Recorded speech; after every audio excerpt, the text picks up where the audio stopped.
Do you guys think that if you're unhappy, that's a good reason to leave a marriage? I don't think you're gonna be happy all the time. So I don't. It depends. How long have I been unhappy? Right. Because my kids are seeing that. Right. I think that matters too. Like most things, nothing to do with a lot of people. It don't have anything to do with age. Getting married too late. People don't have the intestinal fortitude for marriage. You get up there and say these vows. It's duty and responsibility, time and pain. It's the kids. It's the rearing. It's lineage and legacy. That's a joke in itself. But is that not part of the kids? So your kids are a direct reflection of you. So if my kids are seeing me unhappy, now what?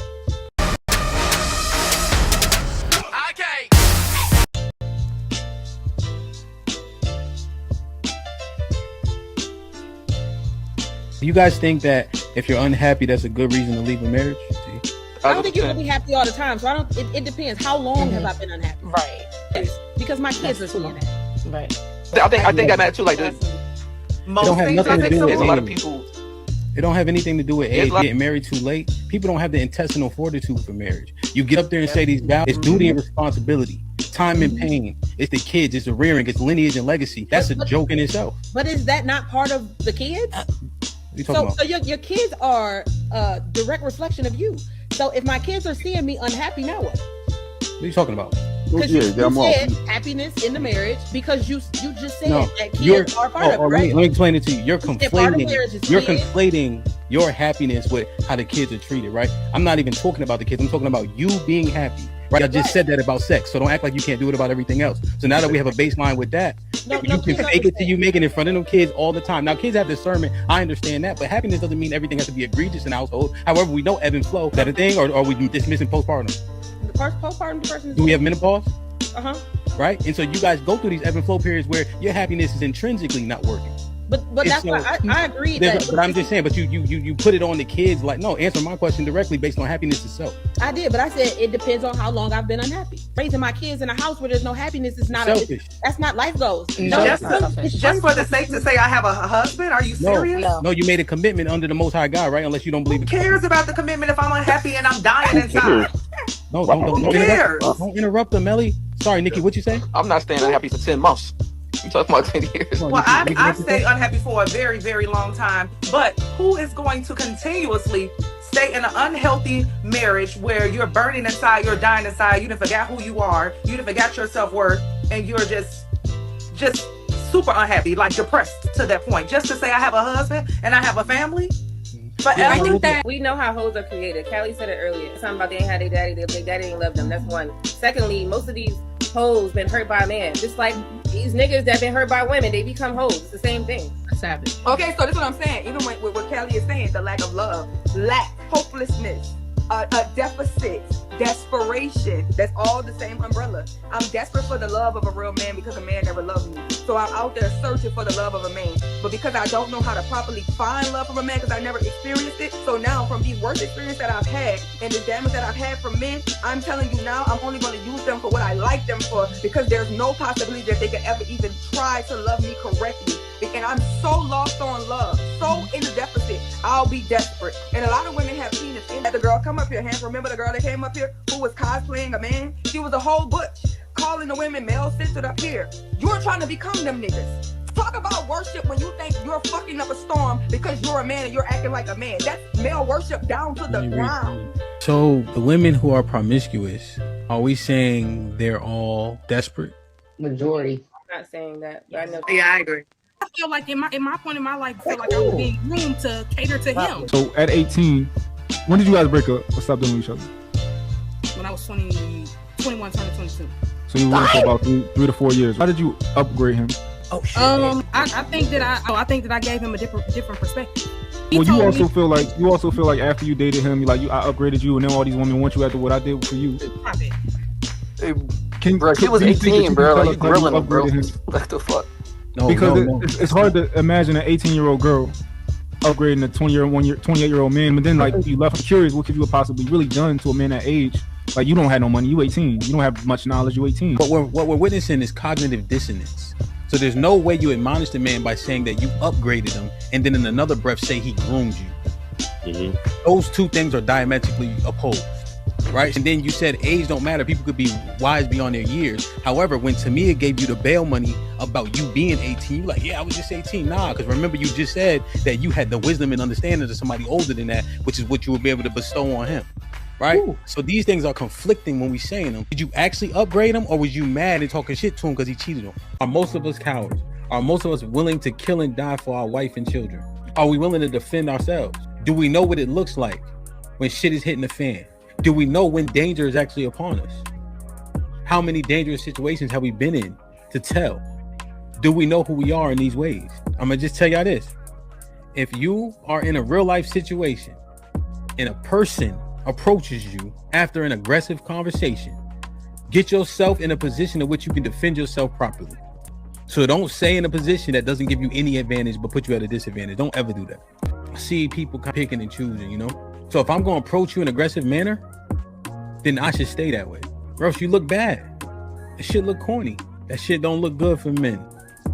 Because it's like, damn, is there a low-level threat of violence between men for real? But that's the word. We pump faking. We half stepping.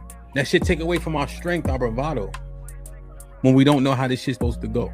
So this is a thing that I just been trying to process, man. Don't sleep on nobody and be ready.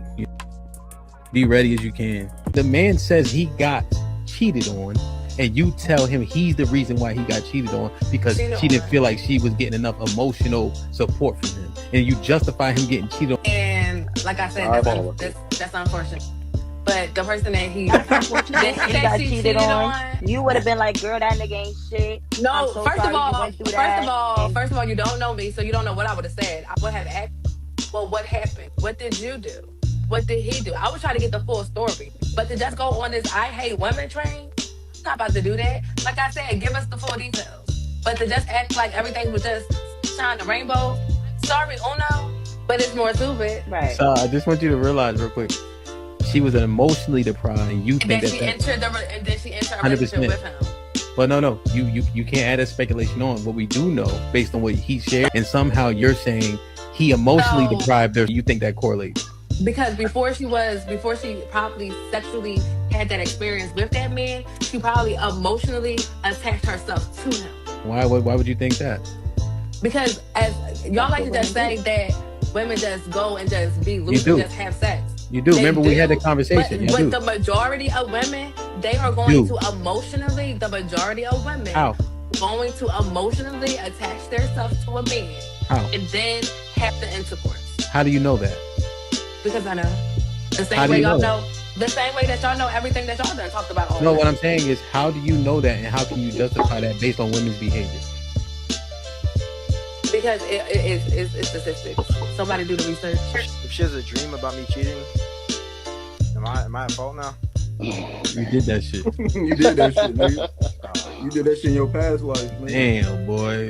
So he got hit with a honey bun and it's his fault. Okay. That's like a boomerang. I mean, I don't know his situation. How much would you say yes or no? Well, she let another man put his penis in her vagina. He didn't ask her to do it. She just went and did it because or whatever. So, I mean, I don't know how necessarily it's his fault unless he, maybe he's seen the signs and just chose to ignore them. But other than that, like, I'm pretty sure you left after you found out. Yeah. So, yeah, he did the right thing. Stepping away from it. So, is that an assurance for a partner? Is that an option as well? Like, fellas, like open book? I got you. Real quick. Hey, fellas, if you dealing with a woman and she call you a partner, get up out of there. Okay. Yeah, let me see. Let me log in that joint whenever I feel like it. Yeah, I think that will work for sure. Yo, that accountability helps people too. If you know somebody else is looking at this shit, like how you reply, what you reply to, the bullshit, right? So like, for instance, this might be risky. Callie and I can see it, and my wife can see it. Now, I don't even really look at it that much because I know that they be looking at it.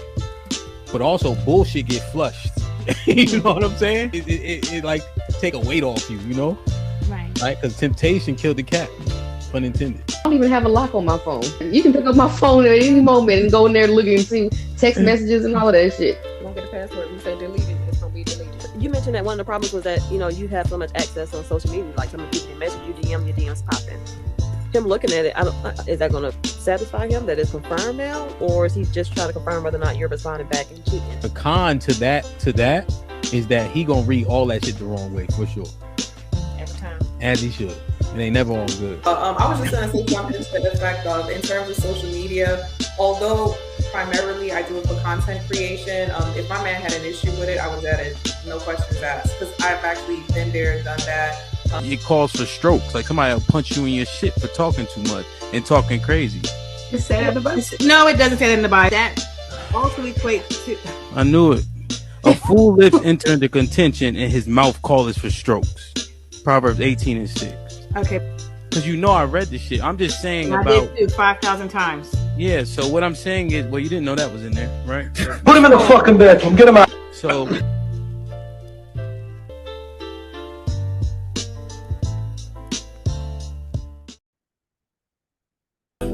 Yeah. It's a broadcast. It's a broadcast.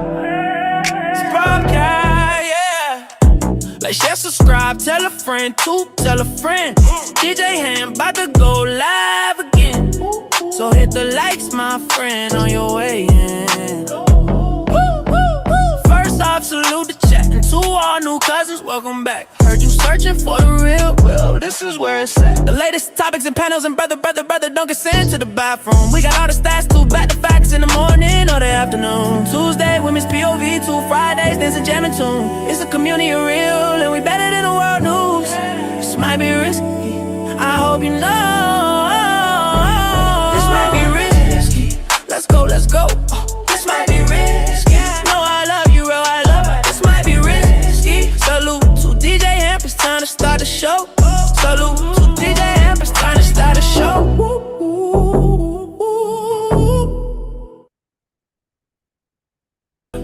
Yeah, it's a broadcast.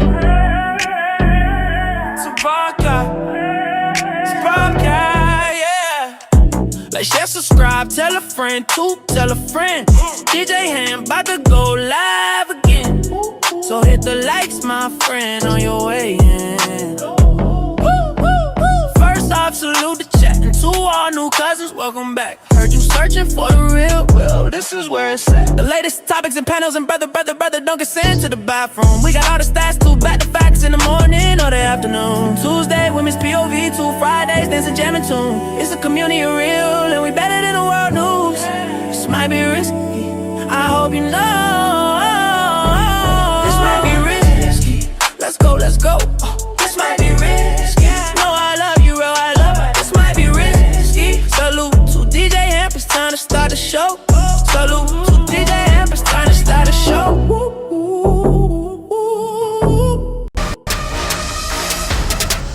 Okay.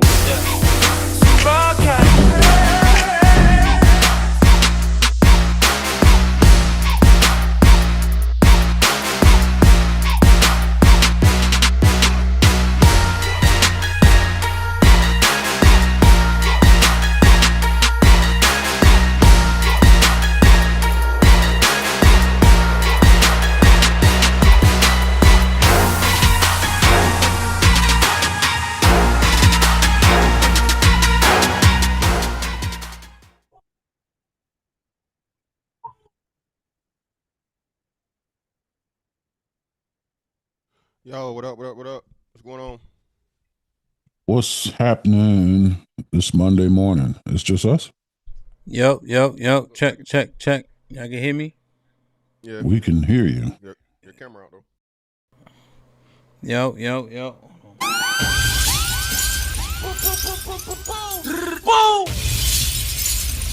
been like disconnecting and reconnecting. Hold on. Shout out to Griselda. Like, share, subscribe, tell a friend to tell a friend. Hit that like button right now if you can. That helps the channel the most. Hold on. Try and get this shit to connect. What's up with y'all? Hey, man. Another Monday. Turn that mic up. Check. Should be good, though. Yeah. What's the word, man? How was the weekend? Hey, man. Finally, one, I didn't have to motherfucking spend it all day watching basketball. Horrible basketball at that. How the kids is trash? Man, oh my God. Yo, man. So are you one of the dads that be yelling or you be chilling? No, man. I have to remove myself a lot of the times, man. I be coaching from the side and like you be walking off. Hey, man. I just be quiet eventually, but oh my God. What you be seeing, man? Just horrible basics, man. Horrible fundamentals that like should be fixed at that time, but I can't really blame them. So what you come to find out, like it's so many hustles, right? Mm-hmm. And you don't know about this shit until you come across it. So I guess that's one of them, cause like everybody do this AAU shit, right? Yeah. So for one, they was trying to get me to like pay money for my son to play basketball, and I was like, fuck out of here. Like, what are you talking about? I'm not about to pay you $400 or $500 for him to play no motherfucking basketball. Like, it is what it is, right? Mm-hmm. Lo and behold, he ended up not paying anyway because, motherfuckers need players, and, my son's not finna be paying $400 for no fucking to play basketball. No. So, bro, they charge you $16 just to come in that thing. And like, let's say every kid, just to watch. And parents. So let's just say, every kid, at least one parent come. It's 15 kids per, you know what I'm saying? Yeah. So they 15 kids per team. And the parents coming because they gotta come. You gotta come, exactly. 15 kids per team. And then it's like, let's say it's 10 teams playing per day. So yeah, man. So it's a whole finesse. It's a racket, as they used to say back in the day. Not to mention the people that's actually paying for their kids to play on the team. Where we at? And how much are the tickets? $16.50. That's more than high school games. And they play twice, right? Don't they play like twice a day or like? Yeah, at least twice. Yeah, at least twice. But you're good for one day. I mean, you're good for the whole day. You know what I'm saying? But you got to pay for both days, right? Oh yeah. Separate days. That's what I say. Yeah. So that's a good 30. That's a good 37 for horrible basketball over the weekend. Yeah, word. And the weekend, like you know what I'm saying? Yeah, all day. Damn. Yo, 15 kids per team. Yeah, on average, 10 to 15. 10 to 15 kids per team, 2 parents per kid, 10 teams. $16.50 a ticket. That's $4,950 right there. Yeah, exactly. And that's not to mention, like you said, people actually paying. You know what I'm saying? The whole league. Yo, and you know what I'm saying? And that's their parents. Like, that's just the parents. Yeah, don't let them have no fan. Yeah, grandma or somebody come through. Matter of fact, grandma and pop. Shit going crazy, ain't it? My camera. It's in and out. It's on, off, on, off. I went to me and Big Chug had went because Hink's son was playing down here. Yeah, I think it was like because we was going to a boxing tournament though. So the boxing tournament was at the same venue actually. I'm like, oh shit, I'm heading down there anyway. So we end up just going to watch his son play. But yeah, I think we paid $20 or something. Damn, did they make Big Chug pay? Big Chug was a babe. Did I have to pay? I might have had to pay for him. No bullshit. No bullshit, man. Damn. That's all right. Okay, I'm good now. Oh, that's what was happening. Damn, man. Salute. Well, the kids got to participate. Yo, bro, it cost me $400 a month for swimming. 29-minute classes. It costs like $400 for gymnastics. They got soccer at the school, so the soccer is not that expensive, but it's still like $50 or something like that. That shit ass, man. I told my wife he only got another year with the bullshit. Then he getting into the real shit. You know what I'm saying? Cause 3.5, he only he kind of keep his hands up, but he throw wild punches still, But I think 4, you can get him into a little bit more of the understanding, you know. And they don't start football early enough, man. What? Contact, baby. CTE, here we come. You heard? Me and Chill coming down there too, man. Cause that your body type is not basketball, bro. You just like basketball. It definitely is. You know? Damn, man. Salute, man. Like, share, subscribe, tell a friend to tell a friend. Hit that like button right now if you can. That helps the channel the most. Let me see you in the chat real quick. We get it popping, man. Rebecca, first one in the chat. Salute. E-Dub in the building. Ace, what's good, King? Good to see you, man. Welcome. Almond Eyes in the building. American Tradesman. What's good, my brother? OG Vet Life in the building. Reed was popping. GA in the building. Dude, what's good, King? Good to see you, man. Hope all is well. Nightbot behaving. That's always a blessing. My brother D Majesty in the building. Aaron was in the chat. Salute, salute, salute. Y'all, please hit the like button. We got 50 likes. We got 150 people in the building. That's not making sense. We even got one dislike. We'll take it. We just need 100 more likes to make it make sense. We got a dislike and we ain't even say nothing yet. Think and throw was popping. Melly Mel, top of the top. What's goody? Uno, what's good, my brother? You up early, huh? Aliyah, what's popping? Happy Monday, man. Miss Bell's in the building. Sean was shaking, my G. Make sure y'all go watch the stream from yesterday. I definitely got a couple clips, man. Sean was out there putting belt to ass and feet to the fire, man. Definitely go take a look at that last night's stream, man. Strada, what's good, my G? SPS in the building. Please go like, share, and subscribe to them brothers doing the right thing over there at SPS. Is Impress here? Saw, please rotate those links for me. Aaron, can you help her? I would greatly appreciate it, man. Quincy, what's good, my brother? Good to see you. Hope all is well. Black King, salute, my G. Blackberry in the building. Top of the morning. Disjaster Zone. Salute, salute, salute, salute. Kind of a cool name once you can say it. I like it, man. She's been here before. A few, yeah. For sure. The official King Nene. Good morning. Hope all is well. Keisha, what's poppin'? Normal Nerd. Why Normal Nerd always on your top, yo? Mr. I don't know, man. It's crazy, man. It's crazy. All these fans. These motherfuckers that can't stand me, bro, that just gotta talk to me, man. I'm glad to make y'all's Monday better, bro. Word. Rally was popping, man. We getting it popping tomorrow. You already know. Same time, same channel. Black America. Salute to the OGs in the building. You know what I mean? Angel was popping. Good to see you. Hope all is well. Old Gun was good. Reaper, salute. Easy was popping, my G. OG Sigma, what up, man? I ain't see you in a couple of days, I feel like, man. Hope all is well. The second, of course. Key, of course, was popping. Aaron, Shalawam. Tal, of course, in the building. Yo. Yeah, JT. Hey, man. Yo, they be telling me, JT, they say, yo, Hamp, you gotta drink plant blood or some shit. They're like, yo, you gotta use shea butter and all this other shit. They say, Hamp, you can't use Irish Spring because it dry your skin out and all this weird shit.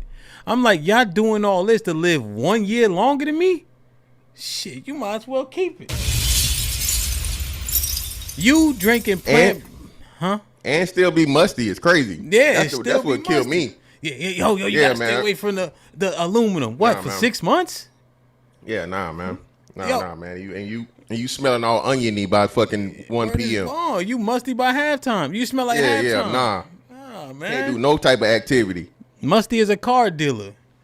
Gotta keep it in your pocket. Gotta keep it in your pocket and reapply. You know what I'm saying? Throughout the day. Hell no, I ain't signing up for that shit. That's what I'm saying, bro. They be Jay DeVilla, what up? Yo, they be, you know, niggas just do the robot. They keep their arms pinched, boy.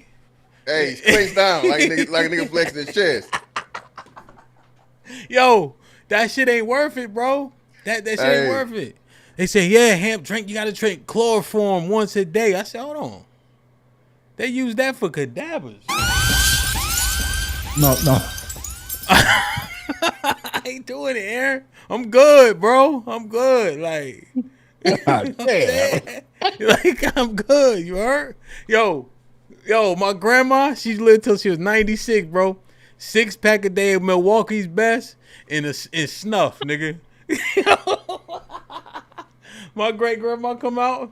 He go, look, hey, Henry. Listen, Henry, what you doing? Hey. All her teeth and everything. Yeah, nah, bro. I'm good. Bro. Hey, motherfuckers eat a bacon sandwich every day and live to be 100 years old. I'm saying, Y'all heard of Mr. Overton? Mr. Overton, the old brother, the World War II veteran, lived 107 years old. They asked him what was the trick? Every day for like 80 years, more than 80 years, because he was 107. A cigar and 2 shots of booze in his morning coffee. Yeah, every day. Gin, that beef eater. Yo, Aaron, I know what was gonna take me out. Prostate cancer. CTE? Duh. Oh shit. Yeah, if they don't find a test outside of the test, they do. No, you ain't got. I told you, man. That listen, man. All that shit. All that shit was humiliation ritual, bro. No, because you got me in trouble. No, I didn't get you in trouble. I'm gonna tell y'all. My friend, who's a doctor, she gave me a ride to the airport. And we was talking about all this stuff. And she's like, well, the blood test only partly gets you there. Yeah. But they have to, and the fecal matter helps. But they have to do the intrusive to make sure that you good. That's cap. She a doctor, bro. I don't give a fuck. I don't care. I'm cool with 80% accuracy in order to maintain my virginity, which I have done so far. Fuck that. Like you said, hey, if it's gonna add a fucking 6 months for aluminum, I ain't finna worry about a couple years for a finger. I ain't getting fingered, bro. I'm leaving here unfingered.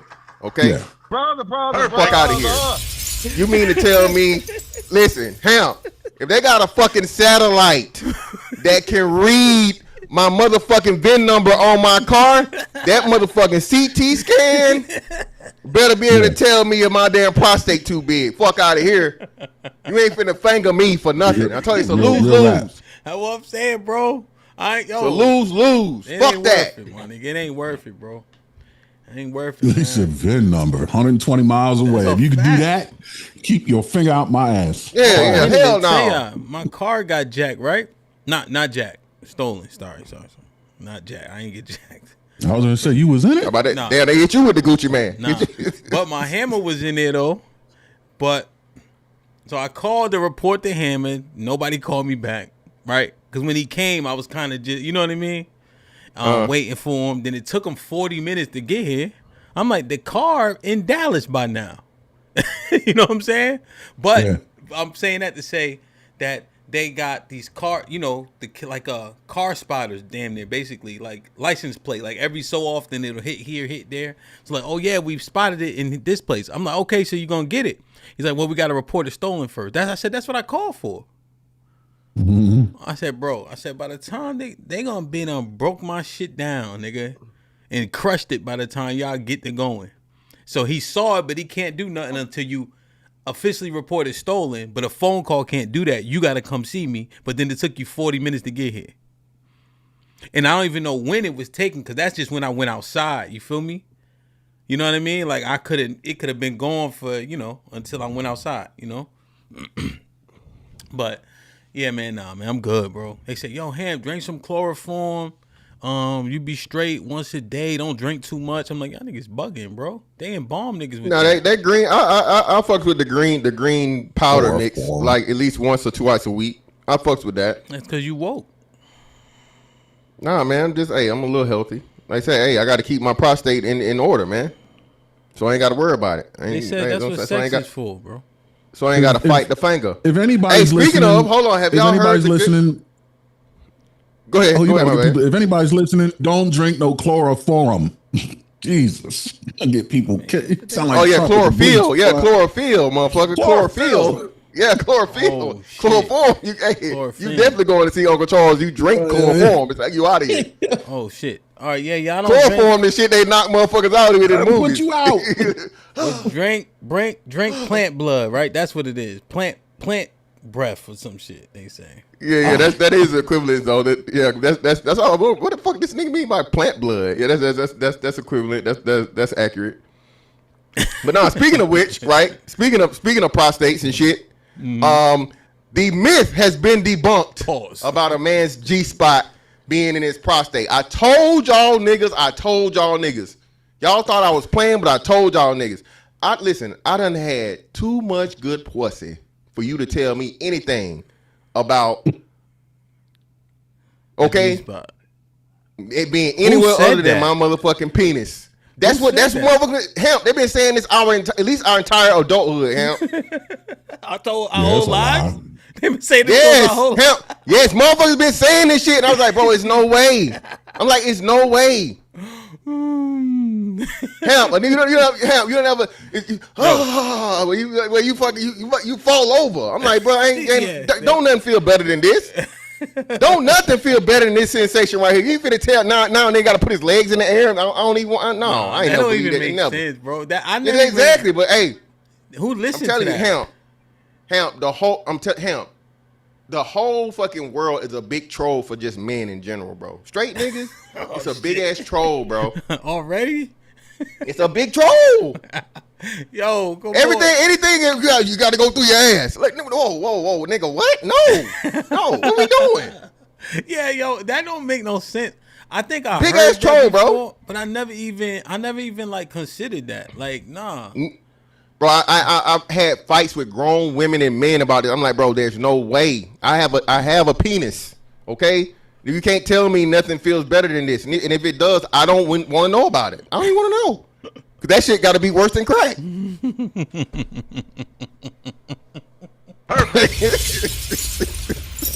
Yo, man. If the shit feel better than what I done felt, fuck it, man. You keep that shit. I don't never. That's what I'm saying, yo.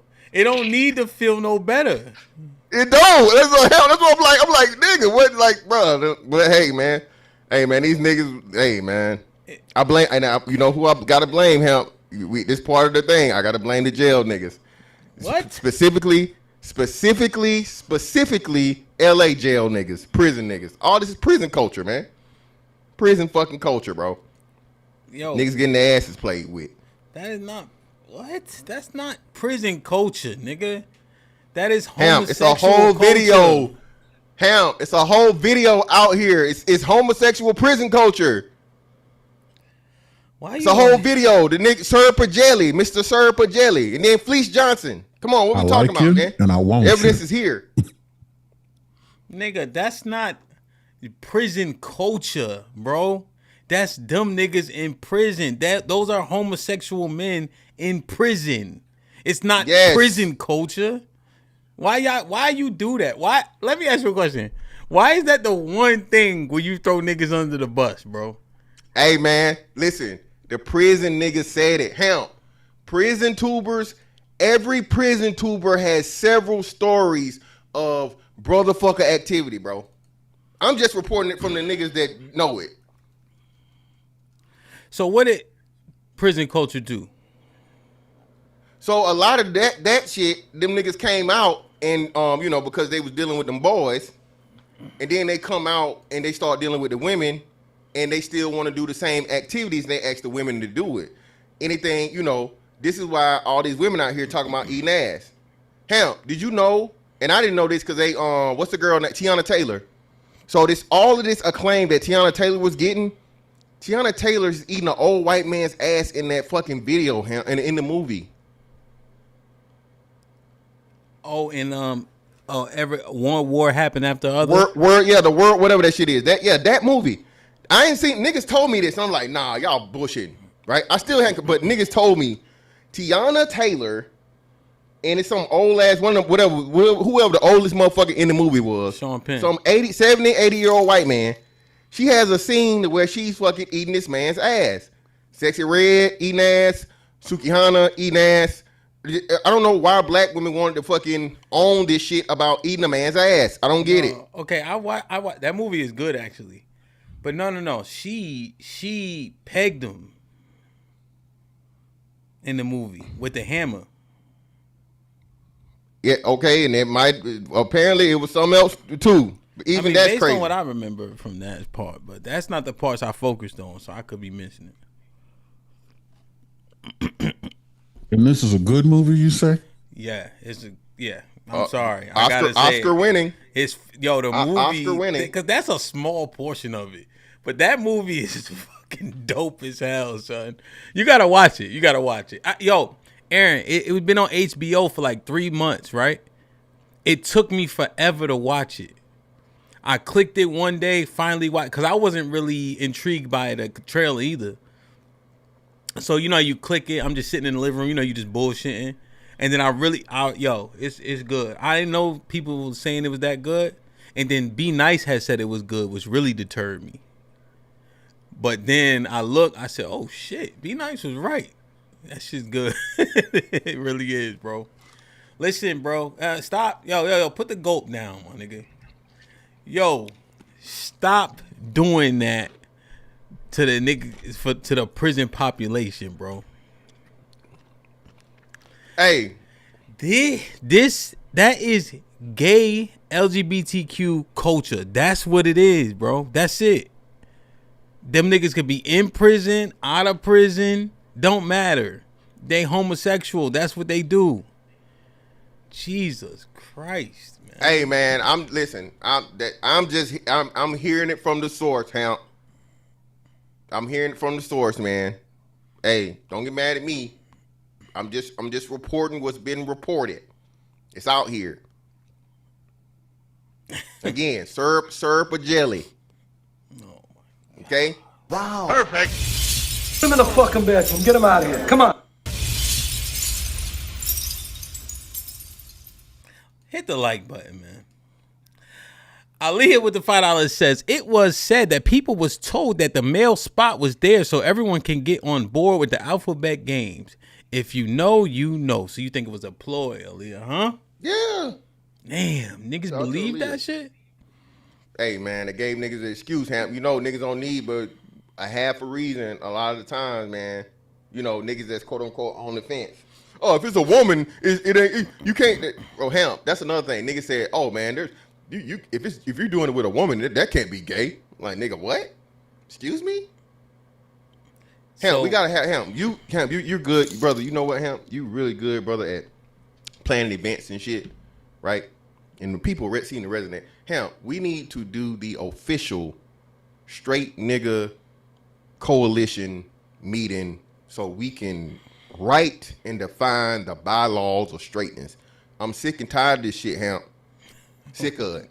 Wait, so I'm sick of it, bro. What is in question with straightness? Again, man, all of this shit as to where anything involved with your ass, bro, you not straight, dog. That is whether it's a man, a woman, a man with titties. Again, the only thing that straight men are allowed to deal with are biological women. Okay? And in dealing with those biological women, you only penetrate them. There's no penetrating of you. This fundamental understanding of straightness, Hamp, has been challenged too much. Right? As to where people will,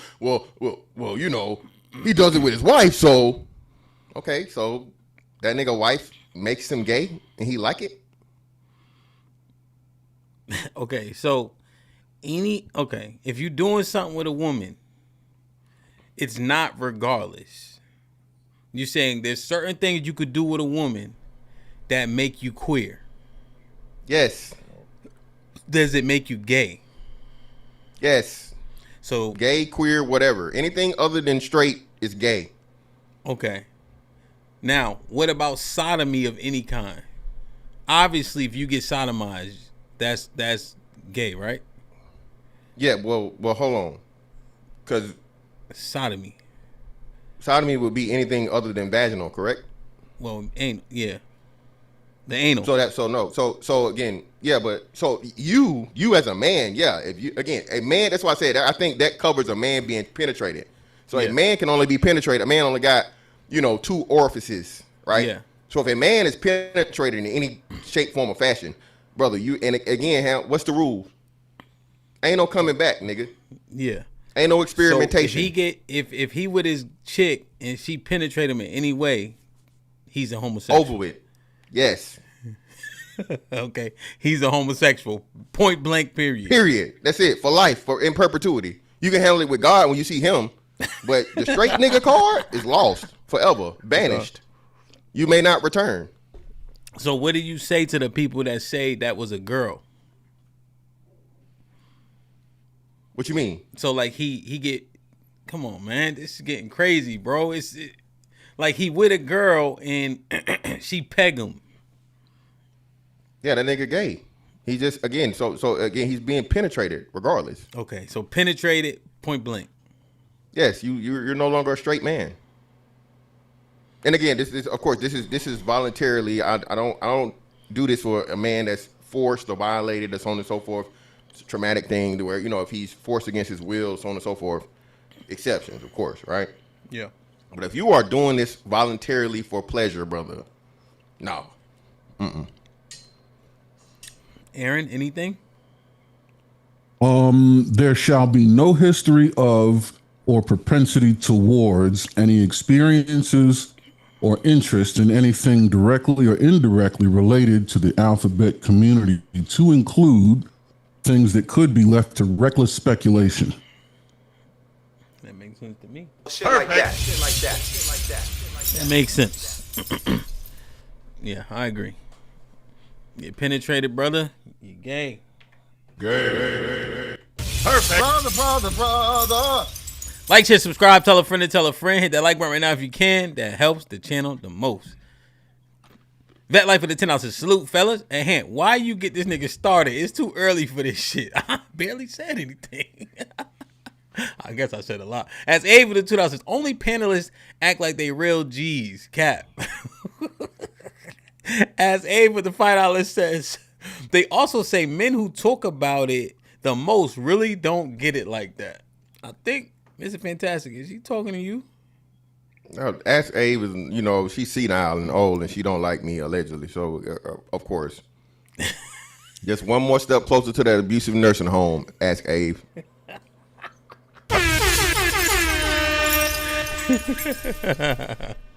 Oh, man. Like, share, subscribe, tell a friend to tell a friend. Hit that like button right now if you can. That helps the channel the most. Perfect. Shit like that. Shit like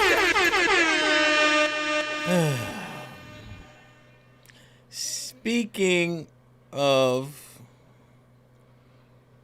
some crazy shit, what the YN's been up to, man? And what have they not been up to? The king of the YNs.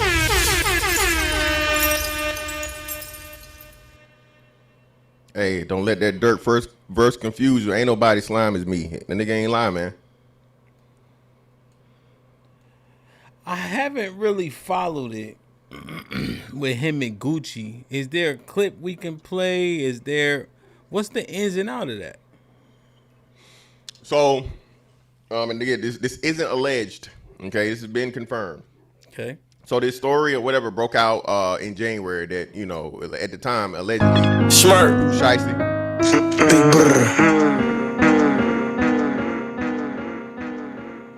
Pooh Shiesty had forced Gucci Mane to sign him out of his contract, out of his deal, right? Allegedly.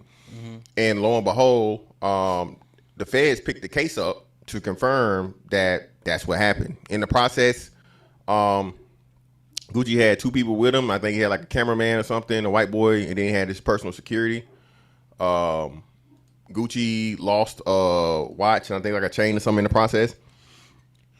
Gucci didn't really talk about it that much, but people that was close to Pooh Shiesty or whatever, or in that circle, start talking about it first to get back at Gucci Mane. And then it was revealed here, I think last week, as to the details of where pretty much that's what happened. And now they facing kidnapping and extortion charges on some RICO shit because it was planned beforehand. So yeah. So they ain't calling it a RICO, but pretty much it could turn into that. So is this picture real? Yeah. So that's Gucci Man. Is he snatching his chain? Is he getting robbed? He got a gun on him? Oh yeah, they definitely had guns on him. And so Gucci Man had him in some type of 360 deal. Yeah. And so they get him in a place and rob him, or do they get him to sign the contract? No. So it was an agreed meeting, right? Upon because Pooh Shiesty just got out in November, December last year, right? FDO, one of the hardest fucking songs, like I guess you could say, recent time, right? He gets out, he does the song, and then they meet up, or they plan to meet up, agree to meet up to talk about the contract and shit. In the process of meeting up to talk about the contract, Pooh Shiesty and his people have already planned this, because he had niggas catching Greyhounds from wherever to Dallas, you know what I'm saying, and text messages and all this other shit to confirm that this was pre-planned. Mm-hmm. So business deal turned into, the complete and total opposite of nigga shit and street shit. So I guess the question is, perfect.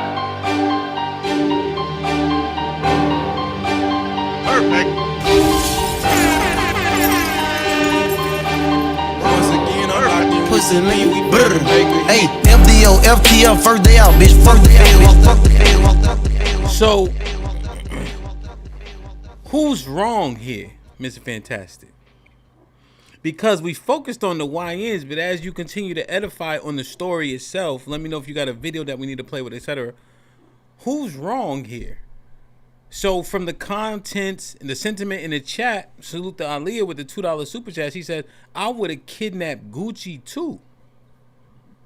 Yeah, and Aaliyah proving to my point. Because Aaliyah, what, under 30, right? Yes. Oh, Wyanisha. Wyanisha. Aaron with the $2 says he told everyone years ago, get it back in blood. Yeah, he did definitely say that. Now, so how is he supposed to get this done? Through lawyers, through paperwork, the filings? Because if he got him in a 360 deal in perpetuity in the universe, how does he get out of that shit? He owned his masters and everything. How does he get out of that? Well, that's the thing though, because Gucci had just released everybody before Pooh got home, and one of the biggest contentions, I didn't mention this, right? So Big Scar was one of his artists, and Big Scar died sometime, I want to say last year. Would have been either early last year or late 2024. Somebody correct me in the chat. Mm-hmm. But he had another artist called Big Scar, and that was Pooh Shiesty's cousin, and I guess they were extremely close, more like a brother, right? Mm-hmm. There was a big back and forth between Gucci and the family, because Gucci said he wanted the chain back, and they were talking about Gucci paying for the funeral, not paying for the funeral, all these different things, him going back and forth with the family. And these are niggas, Memphis niggas, right? So the family makes a big deal out of it, nigga, you never getting the chain back or whatever, and you didn't do this and you didn't do that. But then his wife went on to show that he paid for the funeral expenses and stuff like that and whatnot, what have you, and that was over with. But mind you, this happened while Pooh Shiesty is locked up. So a lot of people from that side is saying that has a lot to do with the animosity or the buildup of this, as to where he already wasn't, I guess, on the good side of a deal, but at the same time, like you said, you never even gave it enough time to manifest or to see what was gonna happen. You just went instantly to the nigga shit, and most importantly, Pooh's still on house arrest, not house arrest, on probation. What do you call it? Parole. Probate. He like in a halfway house, so it'll be like parole. I guess it would be something like parole or whatever, right? Because I think he got out a little early. He probably did like 85% of his time, or whatever he can do the whole time. But he's on fucking, what I'm saying? He's being monitored. He got an ankle monitor on, right? So he's still clearly under the control of the state or the feds, because he's in the feds, right? So instead of you know what I'm saying, going through with this and seeing how it's gonna go. And if that's not the case, so on and so forth, I guess you can take it to the nigga shit. you went instantly to the nigga shit from jump, and you not even clear. You know what I'm saying? Okay. So now the whatever you supposed to go and the evidence is showing that, you know what I'm saying, he had possessions of guns or alleged, I'm saying alleged on this one, he had possession of a gun in the process, and he's the orchestrator of the whole thing. Bro, they finna sit him down for a long ass time, him. So he already back locked up, right? Oh yeah, most definitely, not a doubt. There was a release on his Evo with a song yesterday. I mean, anybody can release it, I guess. You know, it's with Big O 3. So, look at this.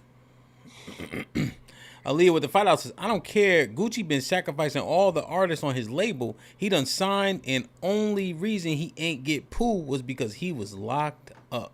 Damn. So Clear Capital TV with the $5 says, fantastic. You don't even know the story is way, it's way deeper. What when I don't know when you sent the super chat, bro. I covered everything you could possibly cover, bro. The family shit, and then you want to get into the Dolph aspect, and then you want to go into the, bro, we're not trying to do this, bro. We're not trying to turn this into motherfucking, you know, rap blogs and DJ academics and college kid and all this other shit. So I guess we can though for the sake, right? So let's go a little further back in HAMP. So niggas want to challenge my knowledge. Okay. So this goes all the way back to the Gucci versus Gotti beef, right? Keisha Kayor, who is Gucci's wife now, okay, was the reason that pretty much Gucci and Yo Gotti were no longer cool. Gucci was taking Keisha Kayor serious, but come to find out, Yo Gotti was having sex with Keisha Kayor. So there's a beef there, right? Beef goes on, so on and so forth, la la la. And then Gucci pretty much takes a side in the Dolph and Gotti thing, and a lot of people are alleging that it's not, you know, true intention, and he was really cool with Dolph. It was just that he hated Gotti, so he chose the Dolph side and then created this fucking, you know, helped in this beef and so on and so forth. This is why Gucci had so many Memphis artists, right? So the whole thing that he said I don't fucking know about is Gucci wanted to get back at Yo Gotti, so he went to Memphis and he pulled all these people out of the backyard, which none of them even matter except for like Pooh. Pooh was like the most successful one by far. All the rest of those other people, nobody knows them, no one cares. Okay, and then some more shit gets into it. If you really want to get into it, and we end up here. So there's nothing I left out, bro. It's just not a motherfucking. It's in a rap blog, bro. Rap blogs and stories or whatever the fuck. But nigga, so you want to challenge me?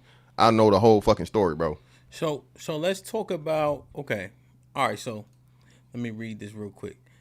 Aaron with the $5 says, look at the list of all Gucci artists. All his fault the YNs is messed up. Never really fuck with bro. Shout out to Jeezy.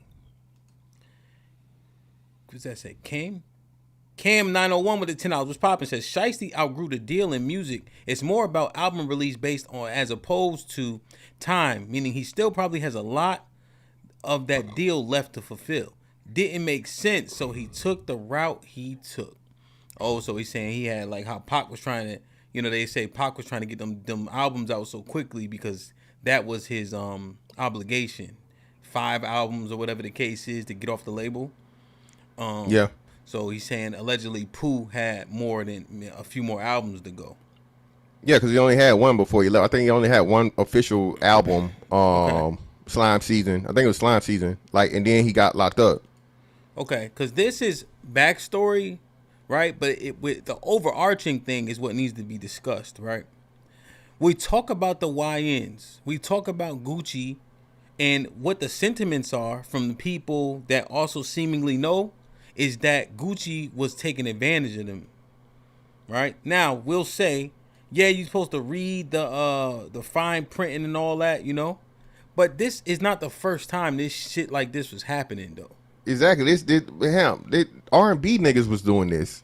No, I got you. Yeah, what were you saying? I got you. What I'm saying is, though, it's like, what is the arc of a motherfucker that you abuse and play with? Like, this doesn't happen if he do the right thing by these young men. Yeah, but it's a part of the business. So Gucci did the same way. Yeah, but so why would you perpetuate it? It's lit. That's why would Jay-Z do it? Why would Kanye do it? Why would it's a part of the business? Hove isn't in that category. What you mean? Yeah, so if you listen to the stories about like Hove when he's starting like Rock Nation and all that, or if you listen to Bleak and them, they don't have that same sob story. You know, like Jimmy said when he went to get signed to Rock Nation, he said he never been treated like that before, to where they had like 5 people come. Jay-Z was there first, Hove left, then another 5 people came to work out a certain part of the deal, then another 5 people came, right? He owned his publishing, he owned his masters. You see what I'm saying? Just based on those anecdotal stories. I'm saying that this has happened before. I'm not negating with that part, but I'm saying the grimy shit, and then niggas revert to what they actually know, and I'm just like, yo, is there culpability to the person taking advantage of people? Yeah, I'm not saying Gucci's innocent, but I think Gucci's just keeping up with the status quo. And like I said, if you want to say Hove is the exception, that's Hove's the exception. We know that. Everybody else is, again, the record label is extremely predatory. I.e., you know, hey, Ice Cube had to motherfucking go into Ruthless and baseball bat his way out of the contract, right? Mm-hmm. You know what I'm saying? This goes back to even the beginnings of it. Mm-hmm. And it's alleged that Eazy-E ended up the way he ended up, you know, by shout out to Aaliyah. I see Aaliyah is all about the sacrificing and knowing and shit like that from the esoteric aspect, right? On the conspiracy theory shit, Eazy-E's wife nor none of his kids had AIDS. And this nigga had AIDS like instantly to like the super AIDS. Yeah, he had. So you know he had AIDS. AIDS. Yeah, like no symptoms, no nothing. Like this nigga had negative T cells. Yeah, you beat me to it. So then Puff and Puff was like one of the worst. Mm-hmm. So it's just, I think it's just part and parcel for that industry, bro. Hell, even look at one of the worst ones. Look at fucking Wayne in Cash Money, right? Yeah. Motherfucking what's the name? He calling this nigga his dad, you know, Birdman Jr. But Wayne has been effed over like the most of any artist ever by quote unquote family. Well, okay. So, all right, let me read these real quick. I'm gonna try to stay abreast of the super chats today. Cam with the $5 says they don't have video evidence of that robbery taking place, according to the federal officers. It will come down to witness testimony. Gucci gonna testify? He should, right? He a civilian now, right? Official King was popping. Official King Nini was goody with the $2 says Pooh going back to jail, going back to his man in jail. Gucci won. Reebok was popping. That's crazy. With the $10 says salute HAMP. If Gucci testifies, he'll say he signed the exit papers under duress and nullify Pooh's exit, but he'll be a snitch. If he doesn't, he'll lose Pooh but keep his stature. Rep versus money. That is a good addition. That's the second part. That's the second part of the conversation. Right now, we being more specific on their exact example, but now we need to extrapolate this out into what is the cause and effect and residuals, because these are things that we could easily see where you got OGs, the people who have the influence, literally steering the people who look up to them wrong, right? And then we point the finger at the person who got steered wrong. And we're saying it's just business. There's no obligation, but I'm wrestling with that factor. Bobby Bloom, Naked was popping with the $5 says nobody ever robbed Lord Cohen. Leor Cohen. So okay, so that's an argument that has been introduced to where, why the Jews ain't in contention, right? Why the people who actually run and own it, why we not putting guns to them? Okay. Wolfie, what's popping? So I just want to play this. I know y'all know this, but just in case people haven't heard this before. Hello? What's up? I mean, check this out, man. The last time y'all did this, man, y'all did the whole campaign, let the locks go and all that. Y'all ain't want to be down with Bad Boy, so we let y'all go. Y'all want to be down with us, we let y'all go, we keep it moving. But to get on there and portray like somebody got to go and steal and rob and be shysting y'all, that ain't really correct, you know what I'm saying? First of all, I'm at my office right now. I'm always accessible. Y'all ain't got to get on the radio and do certain tactics and do certain things to ever holler at me. Jadakiss, last time I saw you, I told you, let's get together, let's talk. You know what I'm saying? I told you I'm accessible. I said if anything don't come, if there's somebody standing in the way for you expressing yourself, if any of y'all expressing yourself, y'all can come get at me directly. You know what I'm saying? All that on the refrigerator and you going to kill, y'all ain't killing nobody, man. You know what I'm saying? We businessmen. We all mature adults here. All that right there, I'm at my office. Y'all can sit on this interview with her and talk as long as y'all want to talk about it, or you can take the invitation I gave you before. But it's not even getting there because of your get on the radio, whatever tactics. I ain't your enemy. Dog, we just you need to bang like that dog, on dog, that's coming at you. I ain't your just enemy. Yesterday we got a note from your office saying you don't have no idea of none of this or none of nothing. Just yesterday, your lawyer told us that. I see you at the show backstage. You said find out what it was. But don't sit here and portray like Puff took nothing from y'all. What is it? What is it? What do you call it? What do you call it? What do you call it? And don't say we can come to your office or do none of that, because we can't do none of that. We can't handle it no other way but with lawyers, and you know that, so don't get on the radio and act like a tough guy or none of that. You know how we can settle? You acting tough. I'm in my office. So why don't we stop talking on the radio? Now, you want people to stop talking because you just don't want to know the truth, dog. We made one record with you, Money, Power, Respect. It's 10 years later, and you still got half of our publishing. Now, there's no way you can make it justifiable that you said you deserve half of our publishing. You to my face. We just at the concert. You ain't saying nothing. What are we going to do, saying it to your face? Get sued? What do you want us to do? We can't touch. It's not. We can't be violent or none of that. We can't even have. You saying all this, dog? 2 years ago, Levels in Miami. Let's recognize real. Y'all know where the office is at? There's a big sign on it. I'm gonna be the whole National Guard's downstairs too. Cut it out, man. We can't talk this. I'm a grown ass man, man. You're a coward. I don't take nothing. You're a thief, You're a coward. Don't say you're a thief. Okay. You're a thief. Come to the office, man. Come to the office so we can straighten it out there. Yo, how we just 3 guys you don't even mess with. You had your Ace Boom publishing. You won't let his publishing go. I'm at the office. You won't let your man's publishing go. You argue in front of New York. That's what y'all think. I guess it's just more of the same, like you're saying. I just think that it deserves context to what we're seeing with Pooh and where niggas is willing to take it to, because they don't know. They don't really know another way. If you getting these people for where you getting them from, right? I'm saying I feel like you have a level of obligation to make sure they straight. Do you remember the scene? Matter of fact, I'll find the clip. Go ahead. No, yeah. You definitely got to know who you're dealing with, but at the same time, I don't think Gucci took it as that, and I think giving him credit for the time, I think Gucci was actually willing to do it. That's why this was a planned meeting to sit down and make it fair with Pooh. I think you come out, you have the hottest fucking song out here, so on and so forth. So let's make it right. Either getting released, because it happens all the time. People get bought out of contracts, right? Or you restructure the deal and so on and so forth, or however this shit gonna be.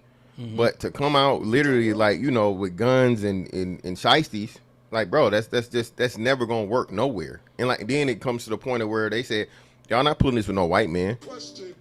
Yeah. I guess. Go ahead.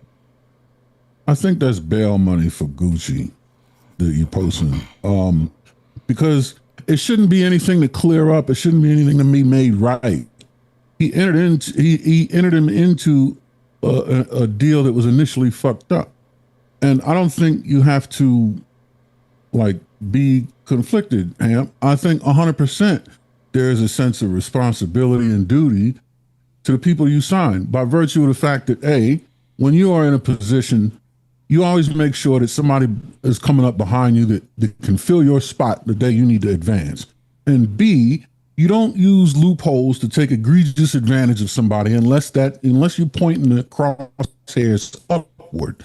You know what I mean? You don't screw the people below you. You screw the people above you. You know what I mean? So, like if I'm working for Walmart and I screw Walmart, good on Walmart. But I'm not going to screw my employees or the people that work for me. And moreover, I think like the people, like this happens in the music business all the time. But we can kind of sort of expect, or at least be prepared to deal with people who read and write backwards to engage in this sort of behavior. But you watermelon eating motherfuckers do not need to be doing. This is another example of a community tearing itself apart from the inside out.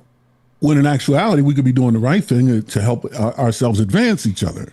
So I put Gucci responsible because, I mean, okay, so the YNs are going to respond in a way that is not the best way to respond, right? But if you already are stupid enough to get yourself in such a noose, how can we expect you to behave in a way that's conducive to your success after you find out your neck is in a noose, right? This is a situation where the teacher or the elder, with all the wisdom and knowledge and resources, is the one that's held responsible over those that he's tutoring and trying to bring up. The motherfucking student don't know shit. You can't expect you can't hold a puppy dog responsible for shitting on the thing. He's 6 months old puppy. He's gonna shit on the carpet, clean it up, and teach the dog. Don't kill him. I don't know. It's like Aaron. It's just an error in like it's their obligation to protect themselves. You're not ignoring that, right? You're saying that you put something in front of them that they have to protect themselves from. Right. Is the point. Exactly. Right. So minimum wage is $7.50 in Texas. Right. But if I start my guys at a livable wage and a reasonable wage, right, I can also ask more of them, but it's also fair. Right. Right. Because they still going to pick shit up and put it down. But at $7 or at $20, that's a different feel. Mm-hmm. Like I don't know. I get the point.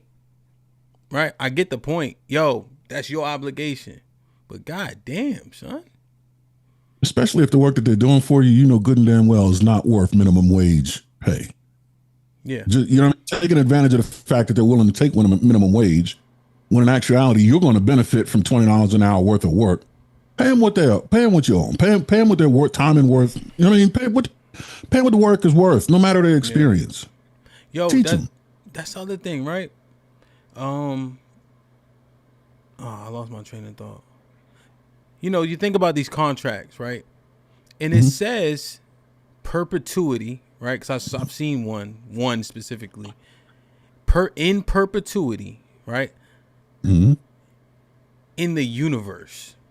Those are the two catchwords. Exactly. Those are the two words that take a contract and shove it up your ass. Pause. Exactly. Those two words. I hate it. It's crazy. Like that's it. And Mr. Fantastic, when you're saying, hey, this has been the modus operandi of the industry, and then you like that, what are we saying that it is what it is, but we understand that doesn't make it right? Or are we saying, yo, it is, if you want to be in this industry, these are the risks or losses you take or whatever, like, you know? Yeah, no, this is exactly what I'm saying. You know this is not anything new, and this is not fucking you know, like a secret.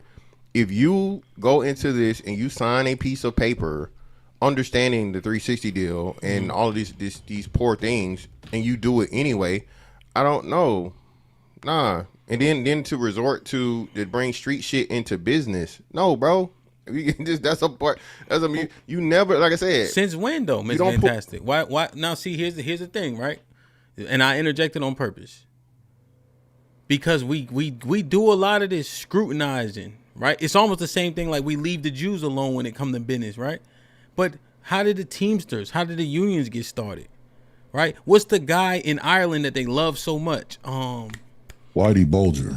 No, Whitey Bulger, that Irish guy, that's in Boston. There's an actual Irish, there's this guy who they exalt. I think, what's the guy that says you can't handle the truth? What's his name? Oh, Nicholson. I think Jack Nicholson played him in a movie, but he's a real person. I gotta find him. Hoffa. Jimmy Hoffa? Maybe it was Jimmy Hoffa, right? I might be thinking about something different. All I'm saying is these people literally come from violent times while constructing these big businesses and organizations. Mm-hmm. You see, this is not new. Right? They literally legitimized businesses. Capone got rich because they told him he couldn't sell liquor after he could sell liquor, and he kept selling liquor, right? Which makes him a criminal. Until then, they decided to, okay, let's establish it, but let's put it in a market in which we can tax it at least. They always been criminal.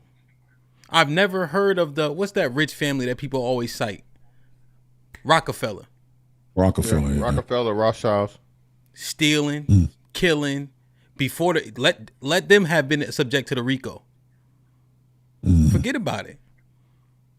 It's like now we looking. Gotti, he was a celebrity and a gangster.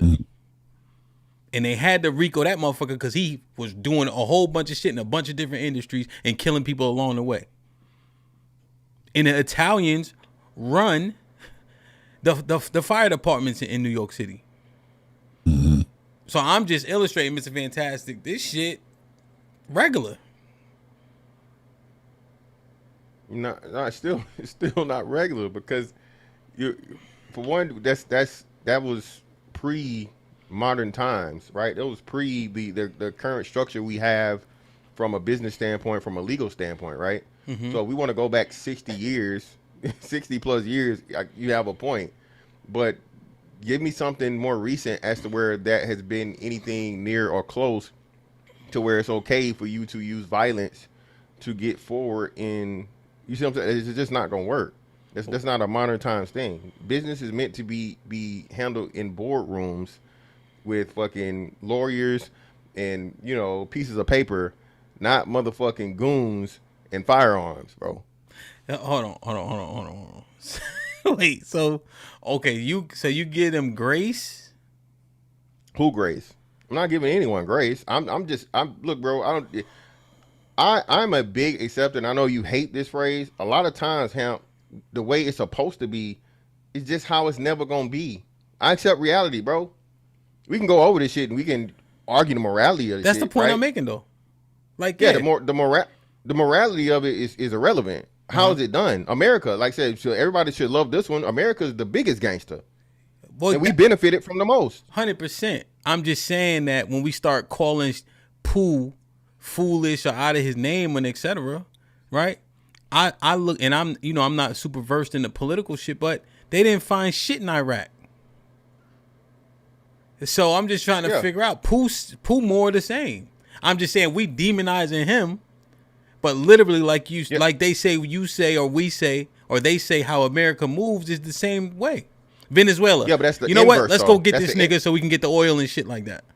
Yeah, that's the inverse though. That's not the little man going against the big man. It's the big man going against the little man. Pause. So again, this is someone that you don't have a deal with or whatever. I need those resources, and so I have the power to take it. So that's what I'm gonna do. If you are, and again, there's no contract involved, right? Most of the time. Okay. If you willingly sign up for something, you have culpability also. And if you think you're going to be the person that can overturn the entire system with one foolish act, you're delusional. You're just unrealistic. You know what under duress is? Yes. Exactly. It's not a direct use of force to get somebody to relinquish themselves into a position. But it's leveraging things in their life against them so that they end up being forced to relinquish themselves to being in a position. You know what I mean? Just because you're not using force doctrine to get your way doesn't mean that deception can't take the place of force doctrine. And if you have resources or information that that they're not privy to, then I think you're just as culpable as someone who poses a direct threat and forces someone to bend to their will that way. That's actually that's a great point, Aaron. People assume because these people are signing contracts that duress isn't prevalent. 100%. But think about the thought. When does this opportunity come once in a lifetime? Exactly. Yeah, no, 100%. You thinking about what you got to do, what mouths. I mean, there's a whole lot going on. You can use one's own life circumstances to put them in duress just by virtue of the fact that you can show them an alternative existence that ties their hands. You know what's ill, Aaron? You know what everybody's saying? Get a lawyer, right? You know where I never seen a lawyer at? The car dealership. Yeah, well, I ain't never seen all these motherfuckers who got the game figured out. Not signing these 13% interest rates for 80-month lease agreements and have a lawyer present. for a $7,000 vehicle. For a $7,000 vehicle. But that's just interesting, right? We got all the answers till it's time for us to answer the question. Yeah. Predatory housing loans. There you go. There's another one. Mm-hmm. If the everyday man is susceptible to that, why can't we think that the unfortunate brother in the hood, facing the potential to actually come up out the hood and earn, make some really decent money, why wouldn't he be susceptible? Mm-hmm. You got jokers signing bad loans on houses at 18% interest forever. Yeah. And they pay $50,000 down on 300 people. House. But the 300 people here, though, that got all the answers, have done these things. We have clicked. It said, click here to agree to X, Y, and Z. Right? The 60, how many people in America? The 360 million people signed the Patriot Act. So, So now they can put a camera anywhere they want to be. But now all of a sudden, we shaming the rappers? Like we haven't signed a bunch of bullshit? Yep. Go ahead, Mr. Sign shit as a bitch. No, so that's what I'm saying, right? So that's still the proof. So you have to accept the fact, Hamp, that you signed up for the shit, be it out of fucking ignorance or whatever. Once you sign your name to that paper and you have the resources available to you and you choose not to use them, that's on you. No, Mr. Fantastic, we understand. However, predatory housing lending practices. You see? So what happens is they created the what was the organization they created? It was called the oh my goodness, I can't remember the organization's acronym. But you got I'll get it though. CFPB. Right? They created the CFPB because of stuff like this. Because they understand that layman people, regular, average, everyday people can't afford a lawyer, don't have a lawyer, trust the people that they're doing business with, and now you gotta regulate these people for abusing people. That's a real thing. But we now put the rappers in some type of different category.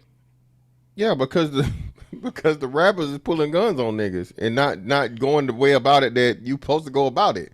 If you have a dispute, Hamp, and you have a good legal argument, or you don't, if you have any type of dispute, this ain't the motherfucking dueling days where I challenge you to a duel and we grab guns and go out in the street and handle it. That shit is over with. This ain't motherfucking Western, bro. All right, you have a system that you have to abide by because we have a society. So we can't excuse this and make it okay for niggas because niggas is niggaing. No, bro. No, that's a part of the problem. Well, I can't tell, and I can't make this okay because if you make it okay, now every nigga, what makes it different? Like you said, now every car dealership got a problem. But why you get to do that though, Mr. Fantastic? Niggas ain't niggering, niggas is Americaning. Yeah. Well, no, it's still not America because, like I said, America's not in a subservient or signing up for some shit type deal for the most part, Hamp. This isn't America being subservient to someone by willfully agreeing to a contract or agreeing to something and then saying, "Hey, I'm gonna strong on my way out of it." I can think of very, very few things, and Aaron is way more better with historical context than me. But there's very few things where America has ever been on the B side of a deal. So that's what I'm saying. You can't use the America context because America is the record label. America is the big person. When you say America has never been on the B side of a deal, do you mean America the people or America the establishment? The establishment, the corporation. We'll never be on the B side of the deal. Yeah, so that's what I'm saying. So it's not a fair comparison. Well, this is not someone being oppressed or a person that's being mistreated and then they're using force to get out of a bad deal. This is someone that says, "Hey, I want what you got, and I have the means to take your shit, so I'm gonna go come take it." So either I offer you a deal and you take it, or you don't take the deal and I just take it anyway. Yeah, but that's the part that's American. Strong arm. Right. Whether I'm the little guy or the big guy, strong arm is the American aspect. Agreed. Go ahead, Aaron. My bad. No, I was say, how long do you think it would? Do you think there's a certain point where the American people will end up revolting against the American establishment if the abuse goes to a certain point? Yeah, that's historical, Aaron. That's historical and anthropological. Eventually, at some point in time, there's going to be civil unrest and what do you call it? What do you call it when it's Yeah, civil unrest works. Yeah, once the shit collapses, and every society does this, eventually, yes, it's going to happen. It's just proof of that. I don't know if it's a collapse that would cause it, or if it's just a tipping point where the American people realize that they are being screwed beyond repair. But either way, I mean, we that's semantics. I think what the point is that these rappers that are getting caught in this deal are pretty much at the very far end of the people that would be close to that tipping point, right? So I think the American population, the bulk of the American population, isn't that far out. So that we move like sheep, right? We move together. So the American population hasn't really had a reason to launch a full-out revolt. You know what I mean? Like, we're not storming the castle yet. But if America was in the position that these rappers are in, I think that would warrant storming of the castle. I think America in that position. Yeah, I agree. Definitely. Well, there you go. But then I think that's a little different though. I think that's different than a record label. But on the principle, you're correct. It's the same. That's all the principle. Basic thing. Yeah, from the basics, you're right. So I won't argue that. Right, I won't argue that. Fundamentally, it's the same position, right? Right. Someone promised you something, or a person's not living up on their end of the deal, and they're not giving you fair recourse to fix it or willing to fix it, so you have to by force take it. I agree with that. And that's on the back end of them taking advantage of something that they knew you were ignorant to. You started with an advantage, you leveraged that advantage to create an even bigger advantage and trap that motherfucker underneath your foot. Yo. Yeah, but so bringing it back to this though, and that's without any other recourse though. So if once we take the steps, right? So that's what I wanted to say. So once we take the steps and we say, well, hey man, this America shit has checks and balances, and we supposed to do this, and this. We demand a vote to change this or not to do this, and America denies you. It's not just an ultimate escalation to revolt, anarchy, and storm the castle. You see what I'm saying? That's what I'm saying. In this situation, that was the number one thing. There wasn't, hey, Gucci said, fuck this nigga, and get it back in blood, or get it how you live, and he obliged. No, he came into it premeditated with a plan to storm the castle and take it to the utmost. He didn't even give a chance for the checks and balances to work out, is what I'm saying, Aaron. So you can't just skip from the process of fuck the process. I got fucked over and I signed up for this, and not take any of the recourses other than jump to the fucking ultimate. You know what I'm saying? Especially when you're going to be at the biggest disadvantage, right? Even in that case, you got to understand, right? If the people were to revolt against the fucking United States government, right? You know what I'm saying? Hopefully, I think there will be way more people on the people's side than the government side. But, hell, especially military-minded motherfuckers or people that believe in America are going to fight against, you know what I'm saying, ourselves. It'll be an internal situation of conflict. But now you're going up against, the top of the top motherfucking, lives and shit is going to be lost. So you got to understand that in that process. This is not just some shit to where you open that bottle and close it. Right. No, and you would be correct. I'm just saying, at some point, I have grace for desperation. Desperation casts logic out the way, and you know me, I'm Mr. Logic. You know what I mean? Like that's how I operate and think. But I do acknowledge at some point that desperation will lead someone to reacting with the worst that they can immediately. That I got. Yeah. Go ahead. Yeah. Is that a lot of people want to know, and they always ask me this, is that when you had your record deal, why did you take me to Biggie Smalls and not Bad Boy? That's it. Man, it's almost gonna bring me to tears to say this. Being that I saw you as such a good friend, I want to put you with somebody I knew. Thank you, man. I really appreciate that. A lot of people ask me that on Instagram, man. Don't have me just out here crying and shit, man. I don't want to get emotional in here, man. Instantly, I knew Biggie would do right by you. Right. So Right. I thought he would do that. Thank you, man. I don't got time to start crying in here, Murder, man, but I appreciate that. Yeah. All right. So when I look, right? So let's take this, right, and look at it more intimately. You know, it's like, think about this. Where do all the young gangster gorilla niggas come from? Who bringing them up? Who breeding them? Who putting the guns in their hand? When you talk to the niggas that was really outside, they say the OGs gave them a Rolex and a 9 because that's the starter kit. A pack and a ratchet. Yep. And you had to prove yourself. How old is all the kingpins? Right? Was Tukey older than the men that he bred up? How about Larry and them niggas? Who gave him the guidelines?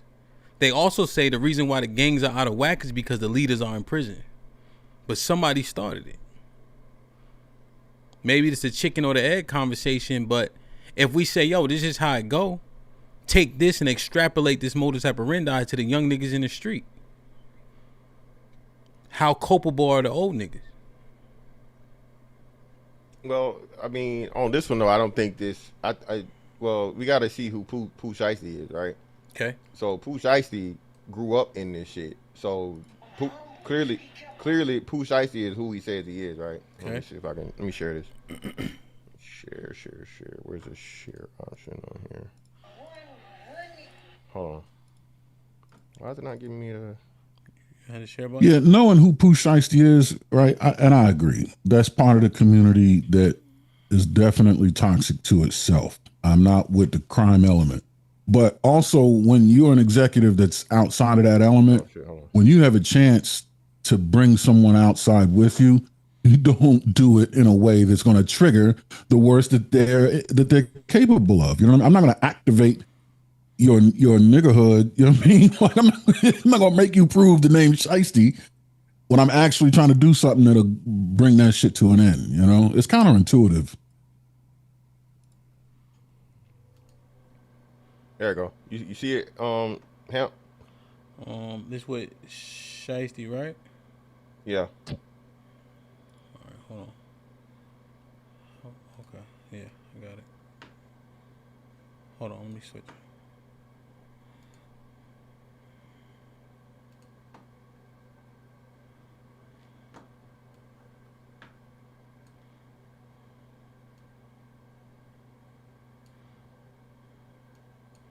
This right here? Yeah. Yeah, I like this view.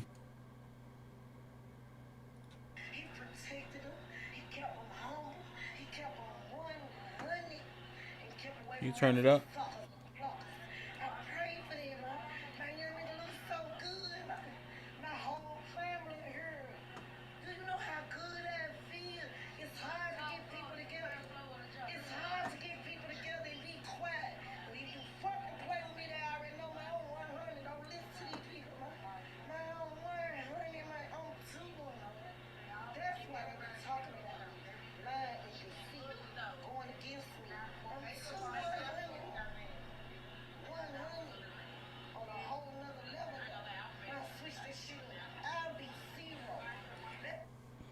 He never stood a chance, Hamp. Who is that? It's his mama. What's she saying? That's his mama, man. His daddy a street nigga. His mama a hood bitch. Bro, he never stood a chance, Hamp. Pooh Shiesty didn't start this shit on no record label. Pooh Shiesty really was who the fuck he said he was in real life. So this ain't, Pooh coming from a thing and him getting out in the streets and, him being turned or whatever. And I think that's a thing we talk about too, right? I think we don't give enough, what's the name to a lot of this shit is homegrown. Most of these dudes ain't just innocent dudes that's turned to the street, huh? These were niggas that were destined for the streets from the jump. Okay. So when we say these things, hey, you give them a motherfucking, the Rolex and the Gat or whatever, back in the day, even in that case, you know what I'm saying? I just saw the clip on Sugar Hill the other day. The boy that was on there, he was like, hey, man, get the fuck out of here or whatever, right? Romello told him, nah, man, only let me catch you on the street. You're not really built for this shit. You're not meant for it, right? That was, and like you said, I think that was the nobility or the checks and balances that you had back then. Like you said, the more those dudes get locked up and they get removed, there are no more checks and balances. There are no more screeners. So now you just got all the young niggas making the rules. Again, Shiesty is who he say. I think Pooh Shiesty might be 25, 26 or something. You know what I'm saying? Everything this dude say, he done did. It's on tape. It's on camera. Okay, so if you had the root cause, the youngins, right? If you had the root cause, the YNs, right, with the takeovers and all that, they still doing the takeovers, right? Yeah, hell yeah. This is the heaviest time of ever. That's a fairly new thing too. The takeover shit is crazy. Yeah, and it just consists of them just outside just wilding, robbing stores, shit that turn small things that turn into dangerous shit. It's cool. I ain't gonna say it's cool, but a couple of kids getting into fights or whatever, cool, fine. Kids are gonna do that. But once gunplay start happening and people start dying, you know what I'm saying? That's the part. So let me just show this for context. Tonight, cities across metro Atlanta are putting teenagers and their parents on notice that curfews are in effect, and if your child is caught inciting chaos at any teen takeover, it could land you in jail as well.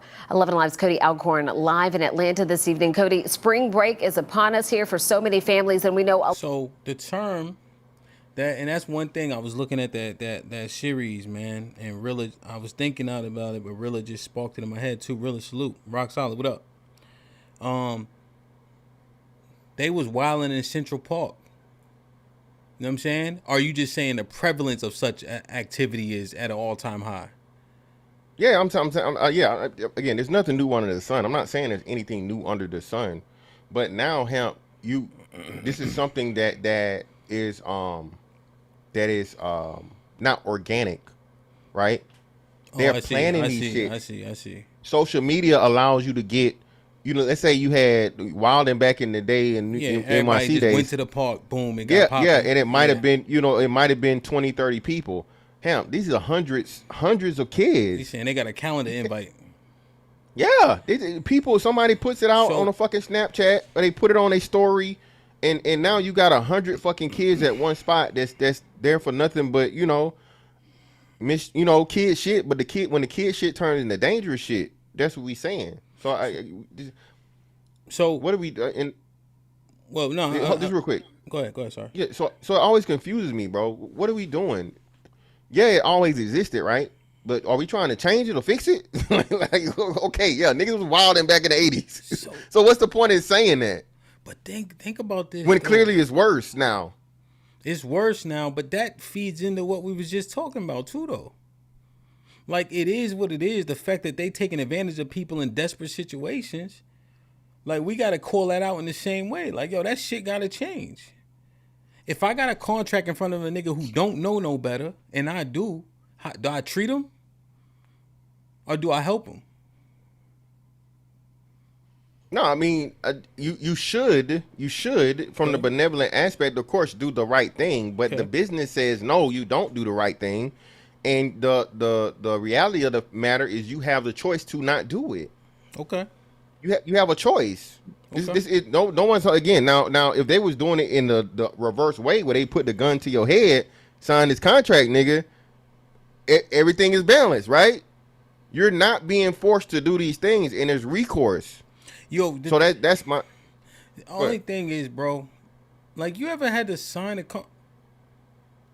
like, I wonder, what does the contract say when y'all sign up for the military? Yeah, motherfucker, I'm about to say, motherfucker, a bunch of bold rack-a-dog shit. That's what I'm saying. Yeah, what the fuck you talking about? I signed one of the worst contracts ever. What are you saying? I know, but think about it, though, right? Think about the situation. Just with home, nigga, let me windmill, nigga. Go ahead. I signed up to be property of the United States fucking government, HAMP, and then re-signed on every re-enlistment. Yes. The 360 deal of all fucking 360 deals. Mm-hmm. Yeah. I'm just saying, right? We're seeing poor outcomes, right? I just wonder, like, do those things need to be adjusted? Because think about this. We even when we look at police shootings and things, we always putting the onus on the person who's not the professional. we always putting the onus on the person who doesn't have the acumen and understanding. And I'm just looking at that part. I'm looking at it from that angle. That's all. Yeah, but then I gotta pull it on y'all what you pulled on me, right? Shit. No, and go back to in perpetuity. Go back in the beginning of time. American citizens were responsible for understanding and knowing the law, right? At a time to where it was extremely limited and extremely difficult for you to get the information to know the law. People had to represent themselves in court. Lawyers became a thing after the government took over for all you esoteric conspiracy theorists niggas, and they told you were too stupid to know the law for yourself, right? Yeah. Yes. So again, if we're gonna do that, is in a day and age where you literally have all of the information at hand. You don't even have to look it up, Hamp. You can speak into a fucking app and it can give you you can at this point, Hamp, you can upload a whole fucking contract file into an AI thing, right? And mind you, I know Pooh was a little early before this, so this didn't exist. But at this point, Hamp, I can't feel sorry for anyone that's signing into a 360 deal when you have so much technology that can analyze this for you and tell you, hey, now, the pros and cons of this deal. Okay, now here's where the court thing may work against your point. If you're pro se in court, the judge has an obligation, right, to show grace and to help you with process specifically. So when it comes to, he can't help you with the case, right? But when you asking about processes and filings, right, they actually assist you with, you file this and then it'll give you a continuance based on X, right? See, that's the other thing. Sorry, go ahead. Procedural. Yeah, thank you, Aaron. Thank you, Aaron. Yeah, but I agree. I agree, Hamp, but I still think that's a courtesy, right? No. Well, my bad. No obligation. They're obligated. No, my bad. For pro se. No, you're right. It's not. It's an ethical obligation, right? Because still, the court is saying that you're too ignorant. I never had to have that happen to me, Hamp. I represented myself in a custody case. I represented myself in a child support case. I don't even remember. I don't think I filed anything wrong paperwork or so on and so forth.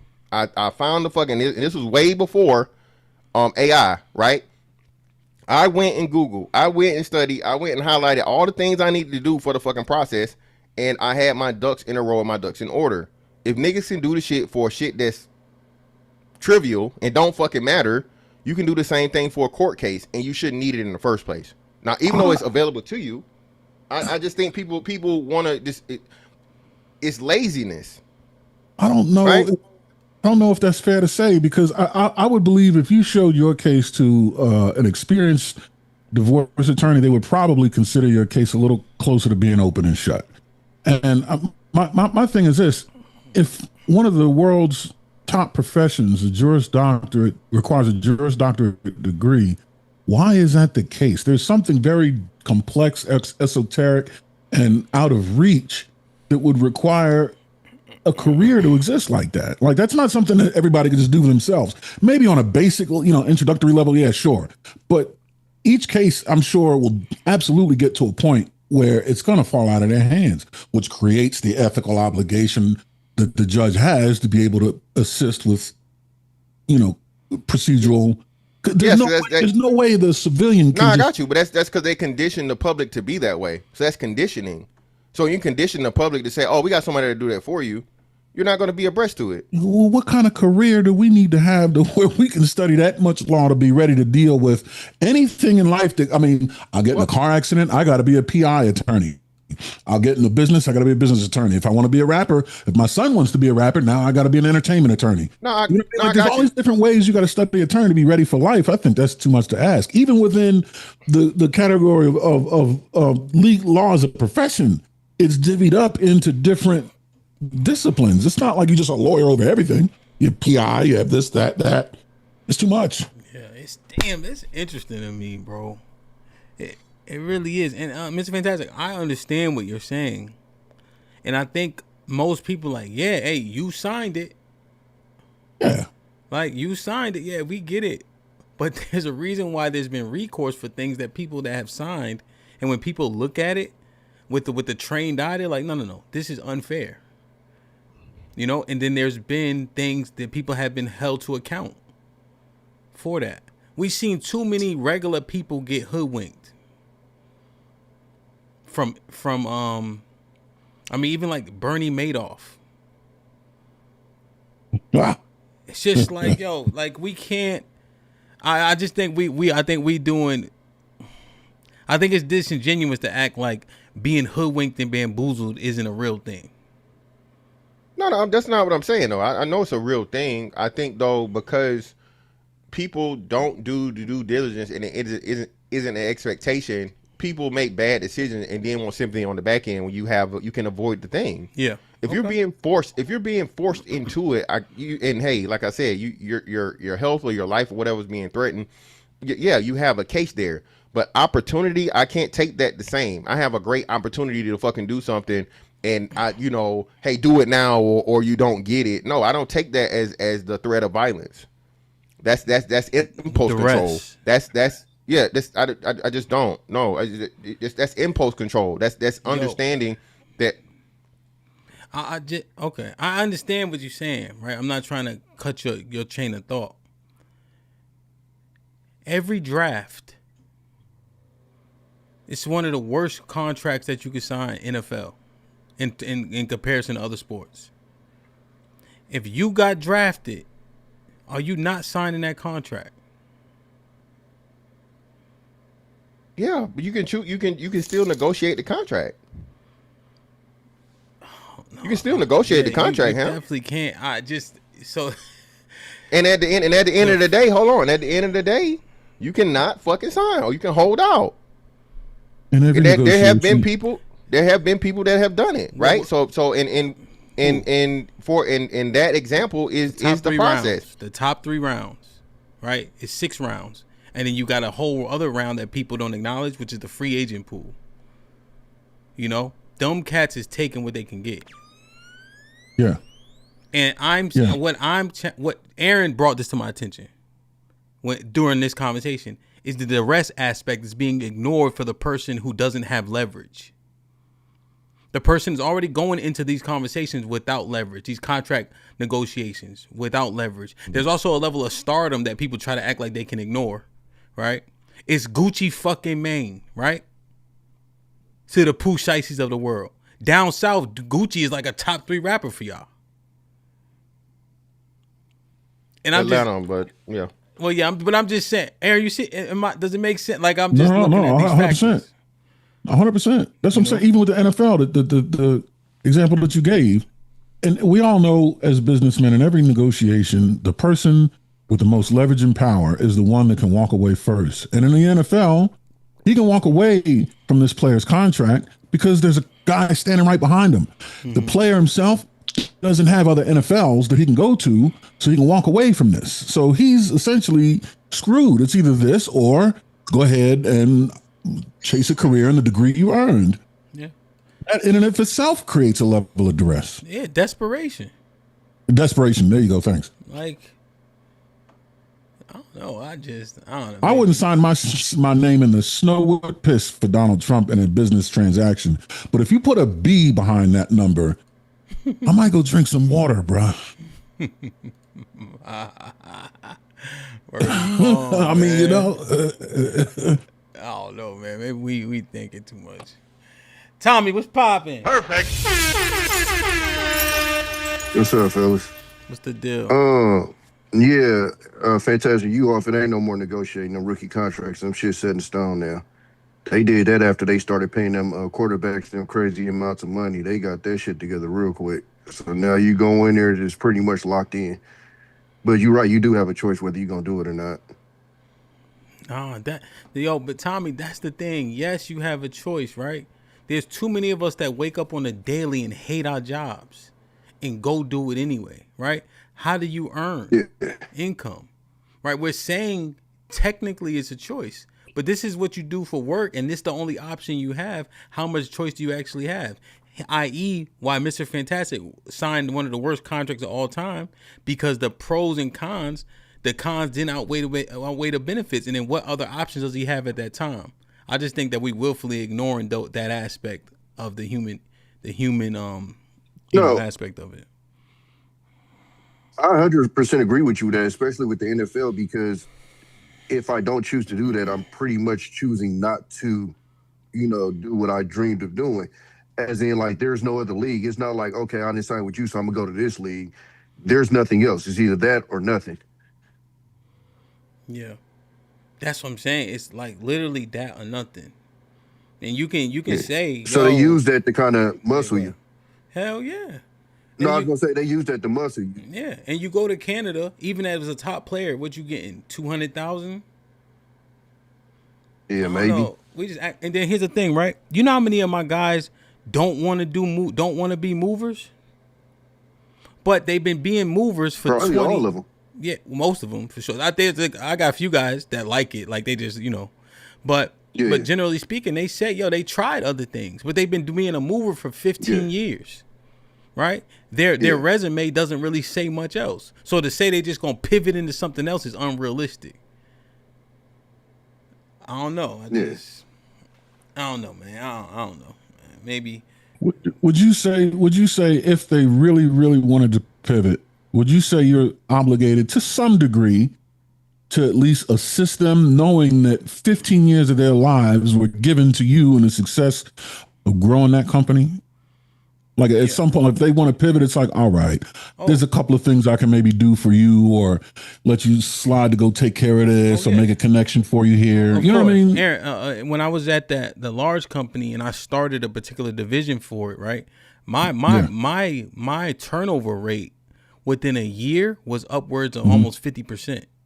Oh wow! Which is still kind of low for movers because they just move around a lot. Is it? Wow. But it was because I made sure they got into this HVAC program and the connection that I had. Right. You see? So it was I was pushing it like that. And that was just me doing it. I'm saying, yo, do this, do that. I'll make sure you don't have to go. My man run the program. They'll pay for it. You know what I mean? So it was like a pipeline.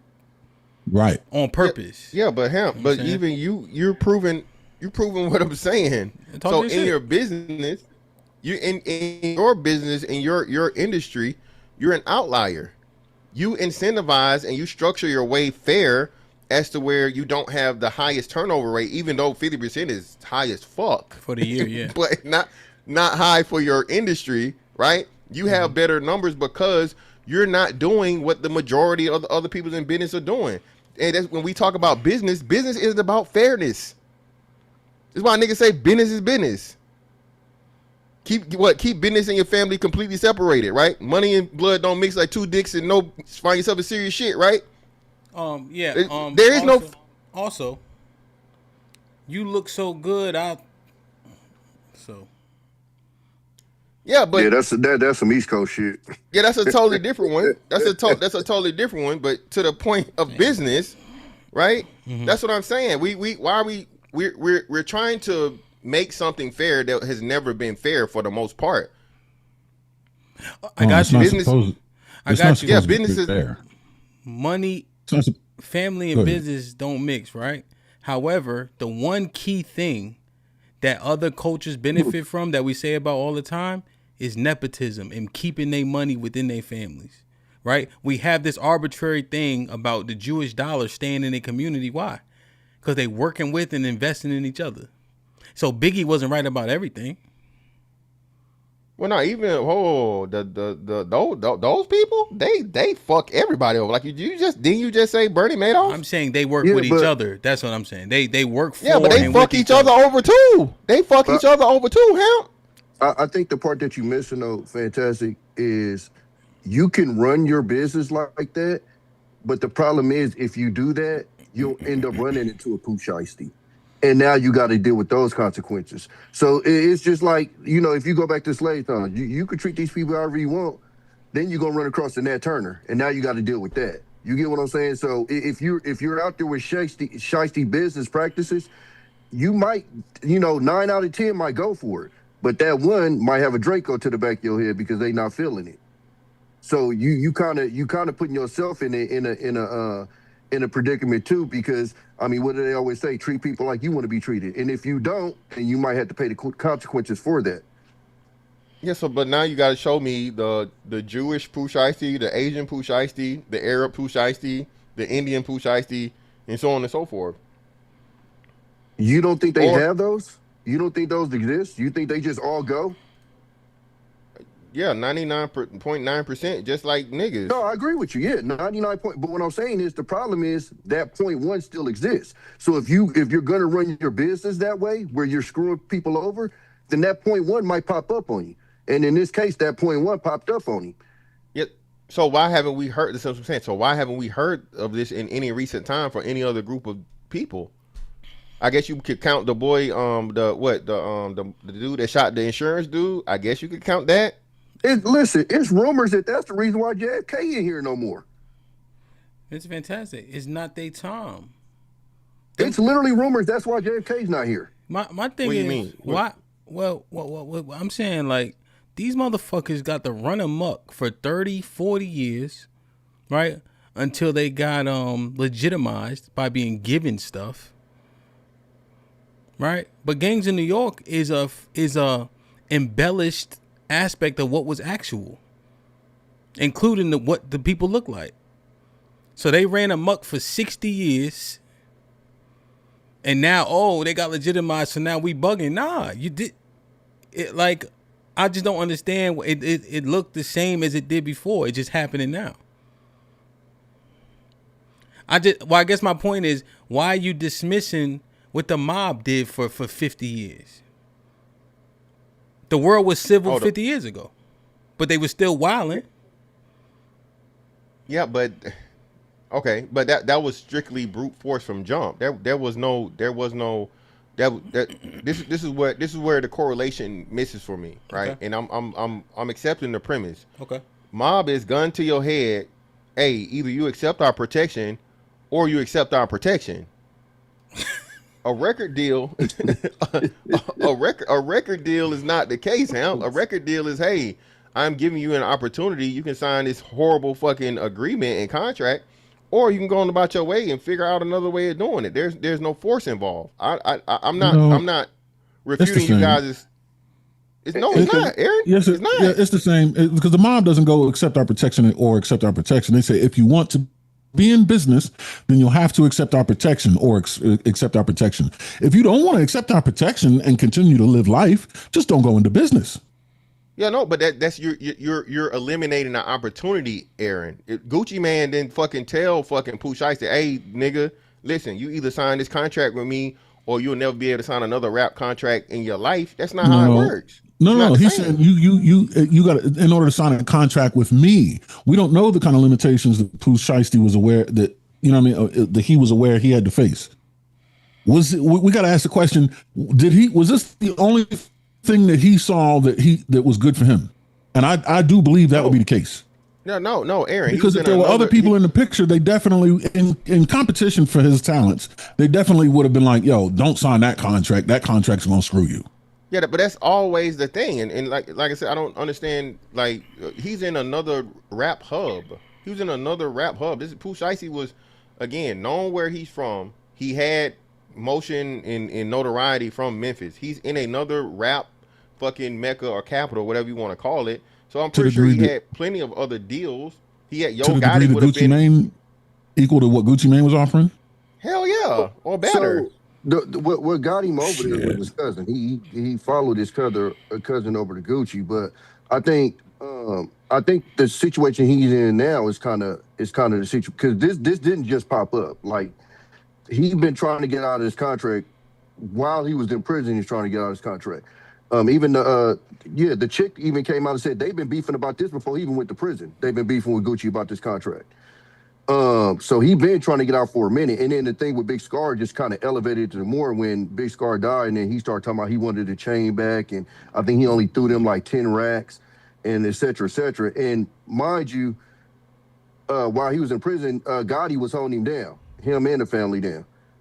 So he's been trying to get away from Gucci for a minute. It wasn't just like he got out. That's why when he dropped FDO, he ain't dropped nothing since. He's been trying to get away from Gucci. But Gucci had it coming then, if that's true. Well, yeah. So now he's in a situation to where, like Aaron said, he's saying I want out the contract, and Gucci saying no. And essentially, okay, well, you can't drop anywhere else. You can't drop unless I let you. Like, that's the situation he's in right now. That's right. Okay, so all right, so let's say all of y'all right, y'all 100% right. At the end of the day, what's the fucking outcome? He still signed the Gucci. No, yeah, nobody. Hold on. He still signed the Gucci. Gucci still, and they just said this since this ordeal happened. Fucking Pooh Shicey's motherfucking streams and shit is through the roof. Yeah. All of them are 1017 productions. So the deal he thought he was doing, all he did was fucking cut off his nose and spite his face. He didn't get forward at all.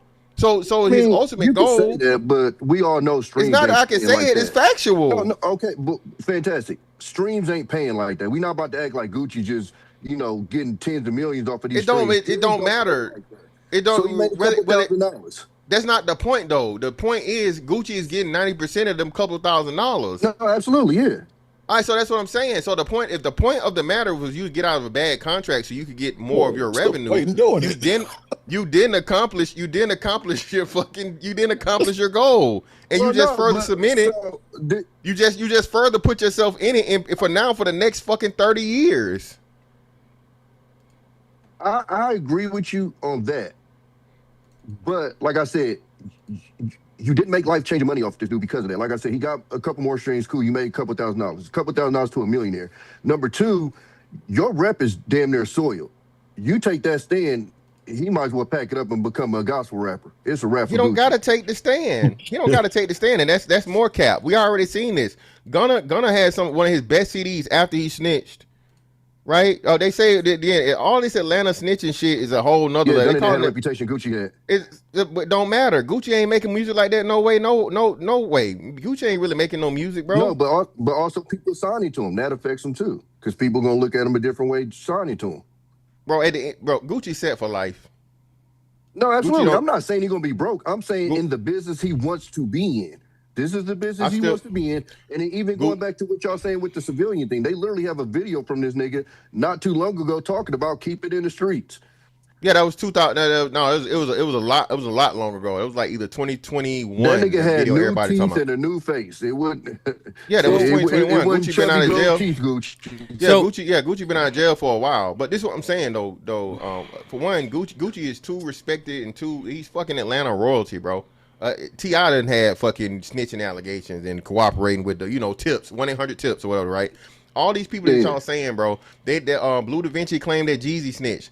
Bro, these niggas cannot die in Atlanta, and you can live off of Atlanta alone, okay? You don't need to go nowhere else, all right? You don't need to go nowhere else. Gucci can literally just drop mixtapes for the rest of his life and be good, okay? So let's not act like this is this damning thing as to where, the streets gonna stop. Man, fuck that shit. This street shit is cap anyway. All these niggas telling, all these niggas snitching. Be it rap niggas, be it drug niggas, be it gang members, whoever. All these niggas is telling. One of the best things that happen out of this is help to kill the myth of the fucking the street nigga or whatever. Anyway, this is what I'm saying. Gucci won in this situation. For one, Gucci don't gotta testify. There were two other victims there. One of which was definitely harmed. The white boy, they got y'all saying people talking about that one videotape. It was videotape. The dumbass niggas that they always do, they videotape the fucking situation. The people that were helping commit the crime, the people that were helping fucking commit the crime, put it on their phone, bro. It's recorded. The white boy that they said Big 30 recorded him signing the contract and saying that he was releasing them. Yeah, no, it wasn't just that though. It was it was the illegal activity was recorded. This has been confirmed by several people. The white boy that got hurt, they have pictures of the white boy. They got pictures of the white boy having abrasions on the back of his neck and shit. Gucci ain't got to testify for shit. You got two people that were there. That's why it's a kidnapping charge and whatever, all this other shit, that were victims and witnessed the thing. Gucci ain't got to testify. Gucci do not got to testify. Well, he already identified in the paperwork, so. Yeah, but identification, and then furthermore, Gucci went on no street shit. Gucci was not in a street nigga capacity on this. Gucci came there for a business deal, understanding it to be business, and now you want to get on some street shit. This the thing, right? We keep saying street shit. Yo, doing niggas dirty for money is street shit, bro. I think you making a differentiation because he don't got a hoodie on, right? Some of the illest niggas that did some street shit had a suit and a tie on. You like robbery is conducted in so many different ways. But we trying to baseline robbery on kicking a nigga door in. Bro, well, there's a reason why there's a reason why shit like Enron, that's why they got shows about it. Bernie Madoff was robbing people in a suit. Right? And if somebody take that much money from you, what make you not want to smoke them? Yeah, and again, HAMP, at the end of the day, once it's found out that they're doing those things, people go to jail and fucking prices get paid. No, they don't. Yes, they do. Bernie Madoff is doing life, and Bernie Madoff is one of the few people. You sat up here and gave the Sackler family a whole pass talking about, oh no, what they was doing was legal. No, the fuck it wasn't. They just had the right connections to get the fuck about the shit. Nobody went to jail in that. Nobody. Who did I mention? The Sackler family, the ones that started the opioid crisis. You spoke on it before, and you said, oh no, but they was legal. No, it was not. They bent the right corner. They did exactly what Ham said. They did it the suit and tie way, and they got away with it. This keep on happening. To the point of they tapped in with the president. Tommy, this keep on happening though, right? They selling heroin called Oxycontin, and everybody like, oh well. And like we can't see this shit though. It's like we can't see it. Like this is the coldest part, Ham. When people on the street sell drugs, they sell it to drug users. They literally push drugs to 9 to 5 people. These wasn't even drug addicts. These were regular 9 to 5 people and tore people's lives apart. And everybody said, huh? Yo. Well, I don't think it's that people said, it's that the people didn't know that they were fucking propagandized into telling. I watched you sat on this panel and said, but people say sacrifice, but it's legal. I watched you say that, and it was not legal. It was legal. Ugh. It was literally legal. so if we're gonna have a conversation, we had a conversation, right? So it was legal because they changed he got a delay. It was fantastic. Of the medication and lied. That's not legal. They had to pay a fine because it was not legal. They had to pay a significant fine and get out pharmaceuticals because it was not legal. And Tommy, FYI, you have a little bit of a delay. So what we'll do is just let Mr. Fantastic get the rebuttal because I think he understands the points that's being made. It's just that the legal thing is even a trip up in my estimation, but we can get to that. Go ahead, Mr. Fantastic, finish your thought, then we get Rockstar and Rockstar. Salute. Yeah, Rockstar. Yeah. So again, man, Tommy, you're talking about after the fact and after it's known. When it was being done, it was legal and it was made legal and it was fucking substantiated by the FDA. Okay, that's why doctors were able to prescribe it.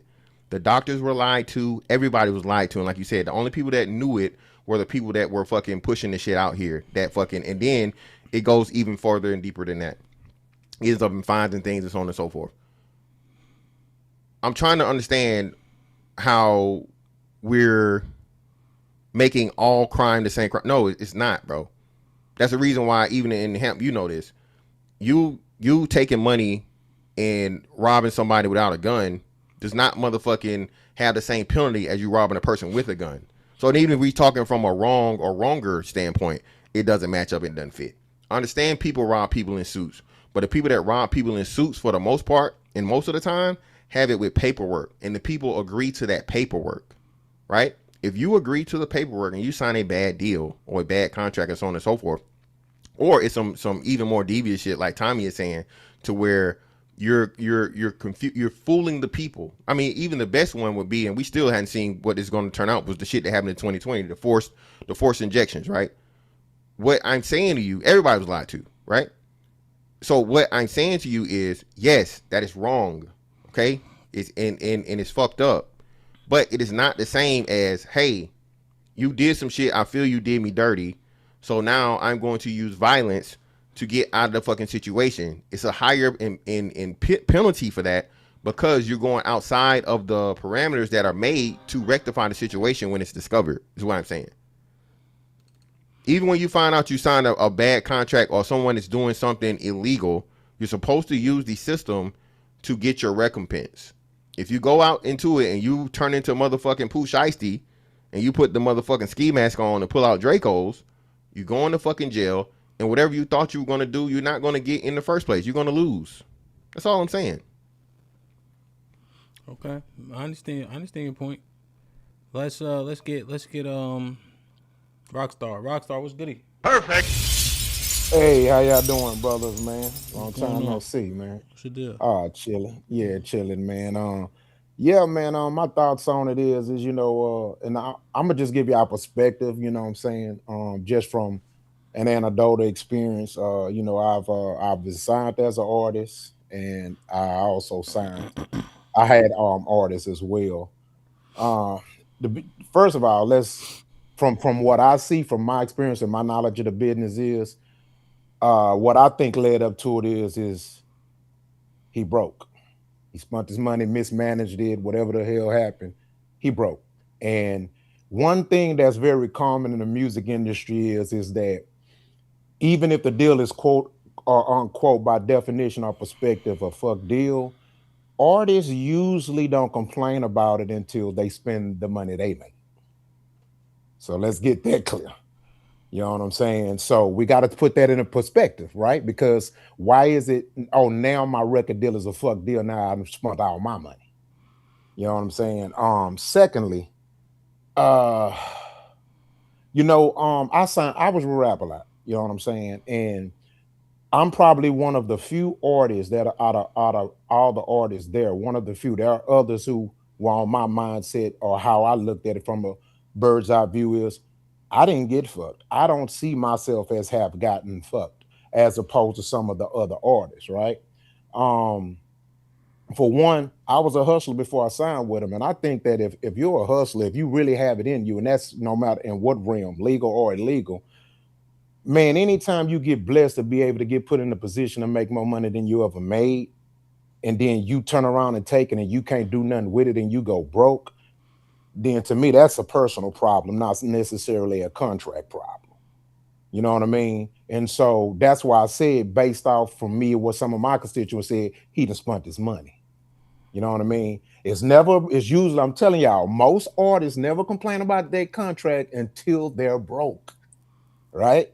And so that's what I see. I think it's, and I get it, there is a such thing as people messing over people in contracts and stuff like that. But, I was taught, my grandfather, man, you honor your deal. When you get out of it, then you move on. His deal ain't forever. So, yeah, I just think that was very, very naive of him, man. And now it's costing him his life. And even if his deal wasn't the way he wanted it, okay, that man put you in a position to be who you are now. So just off that, you got to give some type of grace to it, even if you do find out, oh, damn, he was fucking me or whatnot. But at the same time, you got to have some type of knowledge too. When he signed this deal, his ass was old enough to open a goddamn dictionary. His ass was old enough to read a book. Hell, internet was in his age. So, I mean, I was taught also, even if it ain't your fault, it's your fault. But I get it, some shit ain't fair, things ain't fair. You do get fucked over. But that's my thoughts on it. Well, I mean, Rockstar, you're ignoring 360 deal in perpetuity, you see? So the contract obligation, well, yeah. So when you said it's not forever, right? So the contract obligation may be for what you have to meet. So you have to meet a certain amount of records made or produced, right? But even after, you see, they need to release you and release your publishing and etc. All that stuff actually matters, which is why that Locks clip was so important.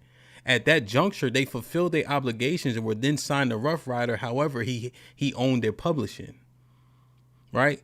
When you own people's publishing and masters, right, they don't have access to all that money, especially given the percentage breakdowns that are usually overwhelmingly unfair to the artist directly. People are making honest, real decisions to do this to people. And I'm saying you do that to people, and I'm taking it outside of this, right? Which we went back to Pooh Shiesty. But if you got old heads who they look up to and they take your word as gold and you put them in a position to be unsuccessful, motherfuckers trying to act like they not culpable. And saying it's just business, it's just the streets. Nah, because then we complaining about the business and we complaining about the streets and we complaining about how we don't have nothing that can't work together. And then justifying how poorly we treat each other in the process. That's why I disagree, because business is business, and I don't think. What does that mean? Okay, for example, first of all, Well, no. My question is, what does business is business mean? Okay, this I was going to explain it. So let me explain this. Okay. Who says that his deal was actually a fuck deal? Exactly. We don't even know what it is. You know what I'm saying? Like, yeah, because we know what a fuck deal is. We know what that is. Ham, like you said. Well, just real quick. No, Ham, like you said, there's in perpetuity, and clearly it wasn't an in perpetuity deal, or we can assume that it wasn't an in perpetuity deal, right? And then you have a limit deal or album deal, right? So until we have the details of that contract, we don't even know. Now, again, I'm not saying that it's favorable. I would say him that he was definitely on the back end or the bad side of the deal or whatnot, what have you. But then too, you got to take into the consideration. He got signed in 2020. Then this nigga goes and get locked up, him. Okay. So even he's interfering with his own deal. So now, you know what I'm saying? So if you're on schedule and you're on timing and you're expecting to be out of this deal in however much time, right? You've delayed this shit by 3 years because you wanted to get on nigga shit. What we're doing is speculating, right? Fair, because we don't have the details of the deal, right? But if it was just, I need to produce albums, that can be easily done, right? You can't ignore the Locks example. And that's why I played that. Because these people own your publishing. They own your masters after you get out of the deal with the records. That's why they have to go to these lengths and extents. I'm simply saying, what does business is business mean? And then we complain about our community not being able to work together because we're saying it's okay to take advantage of people. And then a old head will do it to a youngin. And then when a youngin out here shooting and killing, we wonder where he got the instructions from in the first place. Business and business means exactly. I hope y'all understand what I'm talking about. We got you. No, we got you. Okay. But here's the thing. Here's the problem, though. Can he or can he not read his contract? He can't. But I don't think it's about the contract. I think that's what everybody's missing. I think the reason why the Dracos came out is he's in a situation where I feel like you did my cousin wrong. My cousin got smoked. I'm not and like Fantastic said, that was somebody that was like a brother to him. No, Big Scar didn't die from that though. Whoa, you're wrong. Whoa. It wasn't. No. He overdosed. I know he didn't die from that. I know. What I'm saying is they feel like after he died, Gucci did him wrong. He didn't do right by the family, and he was complaining about trying to get that chain back. They was not happy about that. So what I'm saying is now he's in a situation where I don't want to do business with a nigga that I feel like did my family wrong when I was away. That makes it even worse. Why do we got it even worse? But why are we focused on Duke, right? Whatever Duke did is what he did, you heard? But now you got the example of the Locks. I just showed you how why he brought Cam to Biggie and not why Ice Cube did what he had to do. You see, it's beyond poo. And I'm just saying, when you get people, go ahead, my bad. Go ahead, sorry. No, I mean to cut you off. You get an answer to your question? What the fuck is business is business? Well, I'm trying to answer it. So business and business. What's your hand? I did not get an answer. No. Yeah, I'm trying to. I didn't mean to cut you off. I was trying to answer, but I had to let Tommy go. So listen. Business is business means you come into this understanding that the fucking what's the name is not in your favor. Okay. If you choose to get involved in business, you can either motherfucking do it knowing the fucking consequences or not participate or find better means. Once you come to find out and you've agreed to terms are the terms, okay? If you and if you sign up and you volunteer for those terms, business is business. Again, most importantly, business is not meant to be fair. I can't believe we have this. Business is not about fair. Business is about making as much profit as you possibly can fucking make. Be you suit, be you street nigga, be you whatever, okay? This is at all levels. Y'all just talking about the niggas in the motherfucking suits. Let's talk about the niggas in the hoodies and the motherfucking Jordans, okay? It's the same thing for them. So y'all can't hold. So if it's being practiced at all levels, it's no different. It's no fucking honor amongst thieves. Niggas don't just get this motherfucking this benevolence once you get in the drug game or fucking gang activity. So no, if business is understood from top to fucking bottom, legal or illegal. Here's the wrecking ball of that house of cards. Yeah. There's one thing that supersedes business, and that's community. What you're saying is business is business. Business is a license to be able to fuck people even inside your community if you have the leverage to do so. Yeah, business. But business is not community. No, I didn't say business is community. I said there's something that trumps business. There's something that's more important than business, and that's community. Because community would use business to advance itself. And if you say if a community is saying it's business against another community, I would agree. But within the community, to use that will cause that community to implode in on itself. No, Aaron, no. The ask the small hats. No, the small hats again. I don't know why y'all think that the small hats have this super huge fucking discount that they give other small hats. There's levels to everything. No, that's not what happens. The price is the price. It's not a price thing or what's the name. It's opportunity of getting into business more so than it is the charge or the price. The cost is going to be the cost regardless for the most part. Now, may they get like a small discount 10 or something? It's something that's inconsequential. It's not going to matter over the huge fucking scheme of things. You don't go to motherfucking Chinatown and you pay motherfucking more for the motherfucking Mushu pork and they flip the fucking sign whenever the niggas come in and then they flip it back when the fucking Chinese people come through. No, that's not how it works. That's not what's being said. What's being said is you can't go to Chinatown and buy no damn real estate either. They're only going to sell. Yeah, exactly. So that's not the same, the Aaron. But Aaron, that's not the same. That's what I'm saying. You're proving my point. No, Miss Fantastic. It's not the same. Yes, because opportunity. You got to think about it, bro. There's 7th Street in Northwest DC is 100% Ethiopian, and it's 100% Ethiopian businesses, right?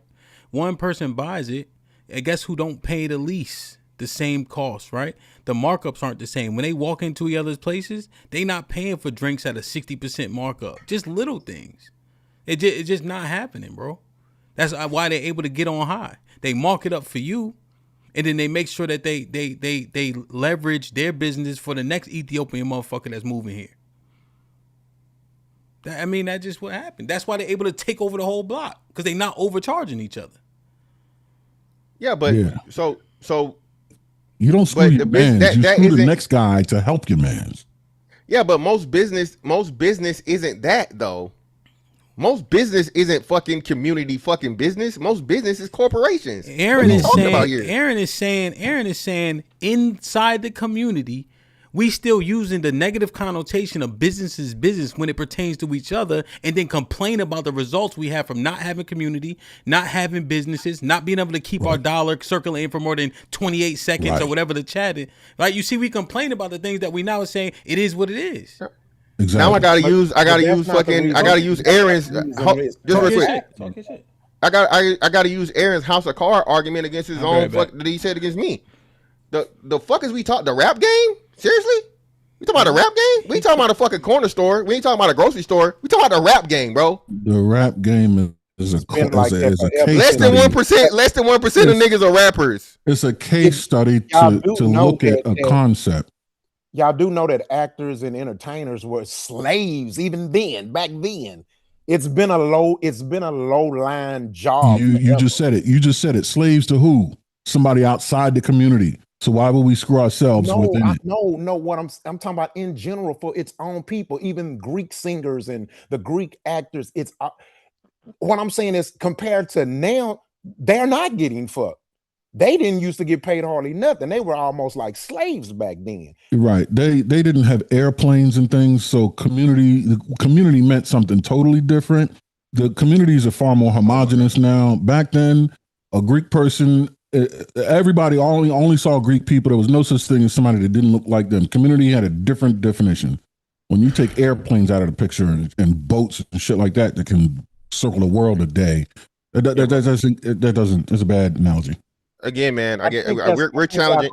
Yeah, that's kind of moving the goalpost. We're talking about business, right? And unfair. Yeah, I'm talking about current day business and the current day definition of community. That's not moving the goalpost. I'm talking about the definitions that are used and in place today with business and community. The definitions were different back then.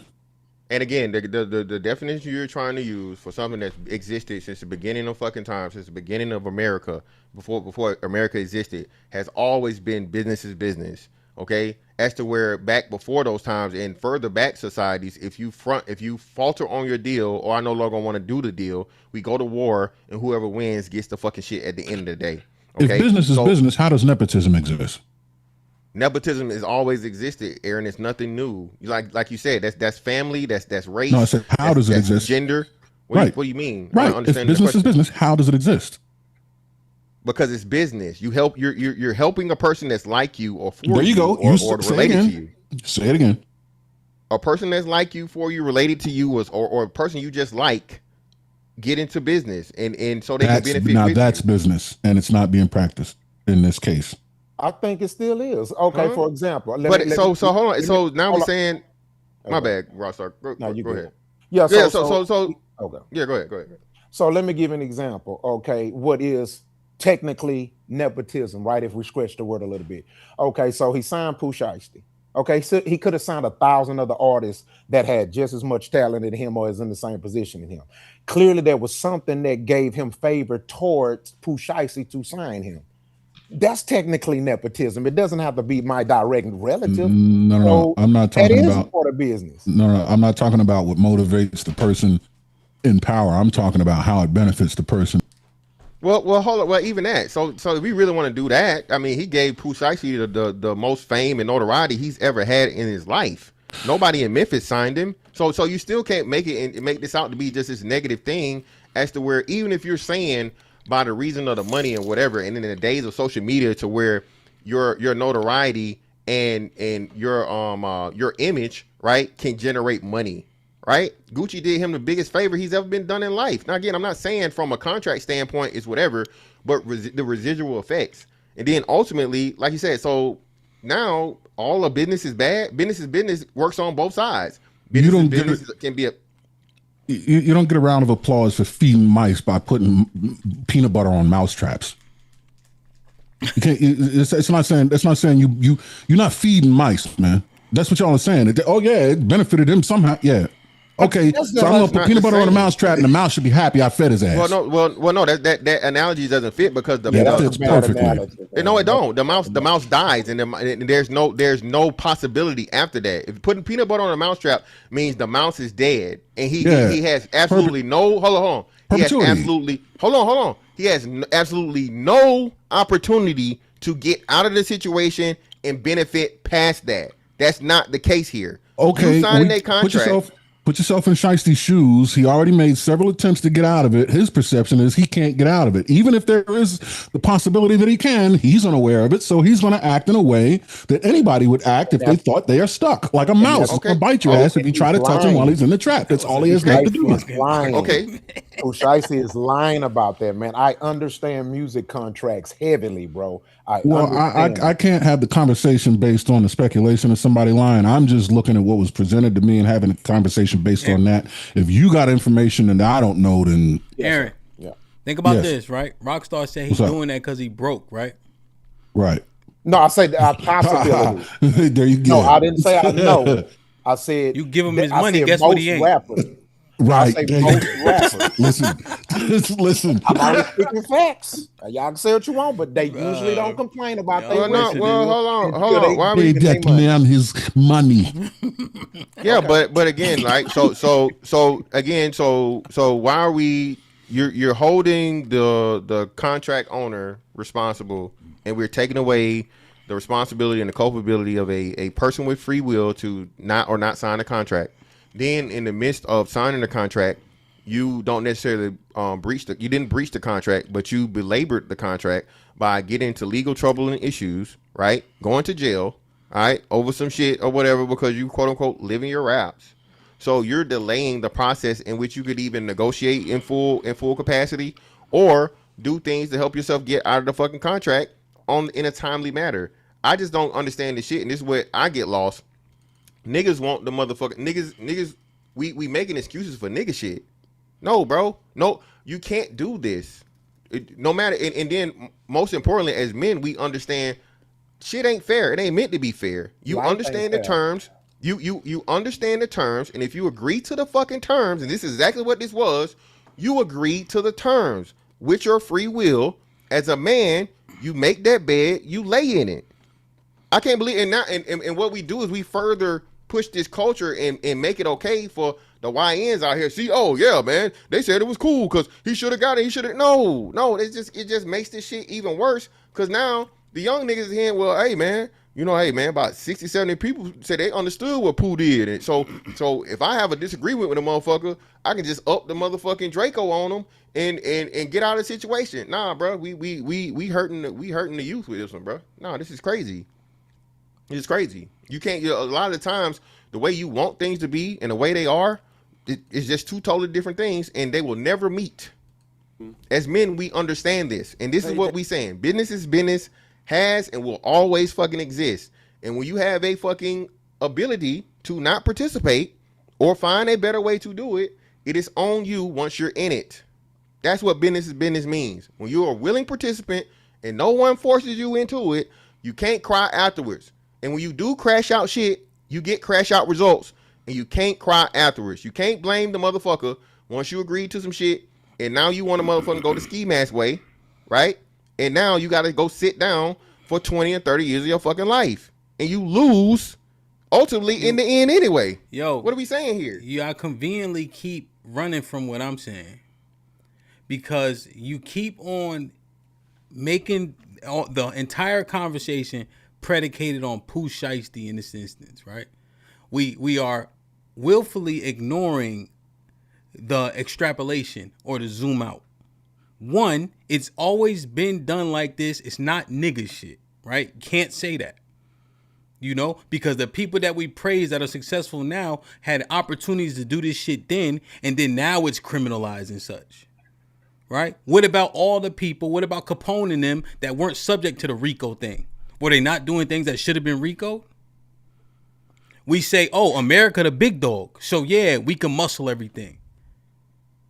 But the little guy can muscle shit too. No, but it's being mischaracterized. Also, furthermore, we talk about the YNs. I'm asking you where they got it from.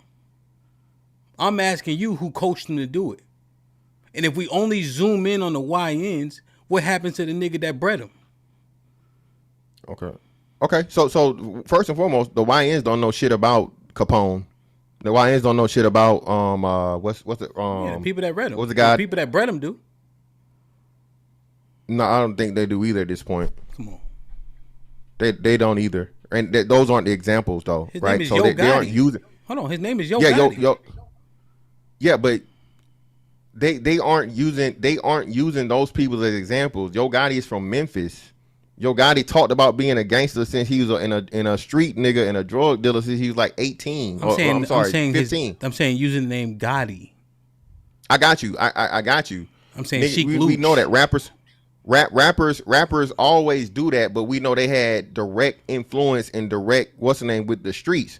It wasn't because of they may take the moniker on to somebody else, but they were actually involved in that activity.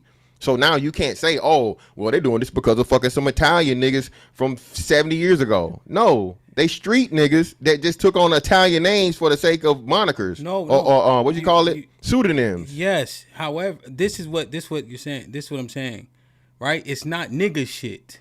That's why his name is Beanie Siegel from Benny Siegel. That's what I'm saying. They are taking on monikers of the people that they had the same modus operandi. But now we zoom up here talking about, oh, this is nigga shit. Nah, this is American shit. Okay, well, American shit. However you want to put it. If you have umbrage with that, with me saying nigga shit because niggas is doing it, American shit. Okay. The point is this though, right? Let me just interject this. Shouldn't I though? Because it's a mischaracterization of the behavior. I agree, it's American shit. I actually like the word when you said they niggas they American, and so that's your new term. I like that. Yeah, but still, it's just not. It's not the same. It's not the same one for one, bro. And I don't even think it's one for 50%. Because like I said, you can't take a willing participant into something that signed up for something. Strong arming off the strength and me saying you got something I want. It's not the same as you submitting to a contract. Hamp, that's just that don't meet, bro. It does not meet. You're a willing participant. America say, I like you and I want you and I'm taking you. This wasn't the case. Pooh Shiesty said, hey man, yeah, this sounds like a good deal. Fuck it, I'm gonna do it. No, that's not the same. So and the reason to the American or whatever, right? The American shit, you still can't result to that because now you got the American fucking government to go up against. The state I'm sorry. The United States of America versus Pooh Shiesty. So if you are not America and you trying to do the shit that America do, what's gonna happen to you, Hamp?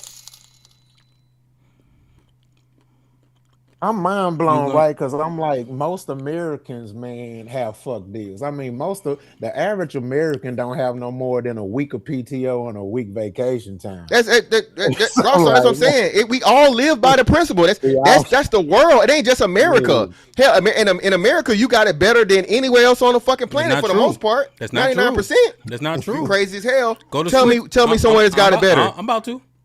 Just go to Switzerland and look how much PTO they got off. Go to Spain and ask me why they get a break in the middle of every single day. Shit. We used to work. Hold on. We used to work in the Industrial Revolution, 12-hour days, right? Where did 8-hour days come from? OSHA. No. Yeah. Well, yes, it constructed.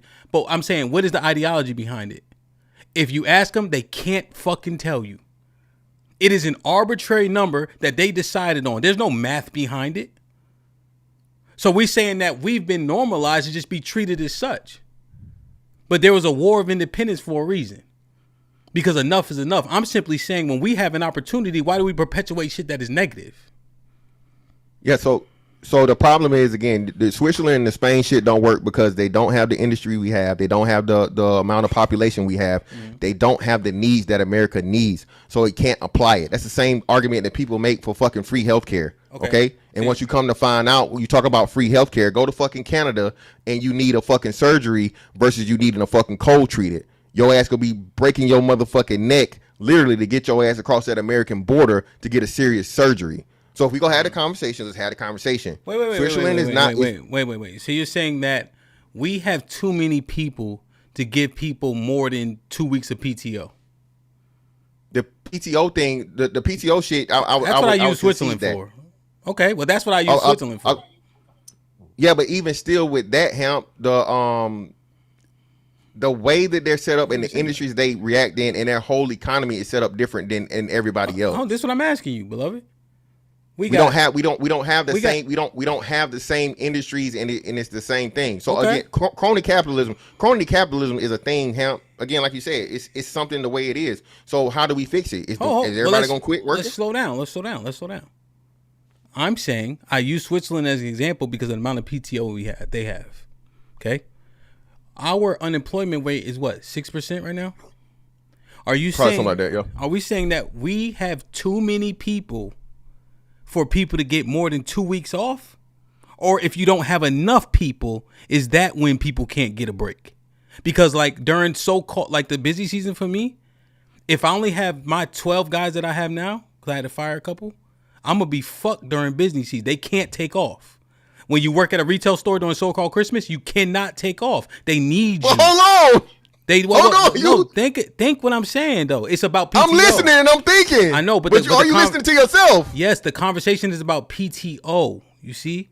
Exactly, but hold on. Even with the PTO, we have more people though. We have more people. You see? So I got you. The opportunity to take off will be more or less if you have less people. But even still, there are conditions to where you can't take off regardless. You're saying that. No, and this is known. So this is yeah, I understand. I'm not ignoring that. Right? I'm saying that I understand busy times, right? Because I'm saying our population is way larger than a place like Switzerland, and yet their people can take off 2 months out the year. I'm saying with those people, just based on the numbers itself, are they in higher demand? No, and I think that's what I'm trying to say, Hamp. It's the way that everything is structured as to where you're not needed. Anybody got the numbers for how many people are in Switzerland? Because I think we were like 100 times their fucking thing. How many people they got? 5 million, 10, maybe 10 million? I don't know. How many people does Switzerland have? Mm-hmm. I'm just saying that I'm looking at just the population, right? Why are they able to take off with less people to work with? Switzerland population. Yeah. You see? With less people to work with. So 9 million people. 9 million people. So they got 9 million people. So what? 300,000 is like what? Almost, what? 4 times that?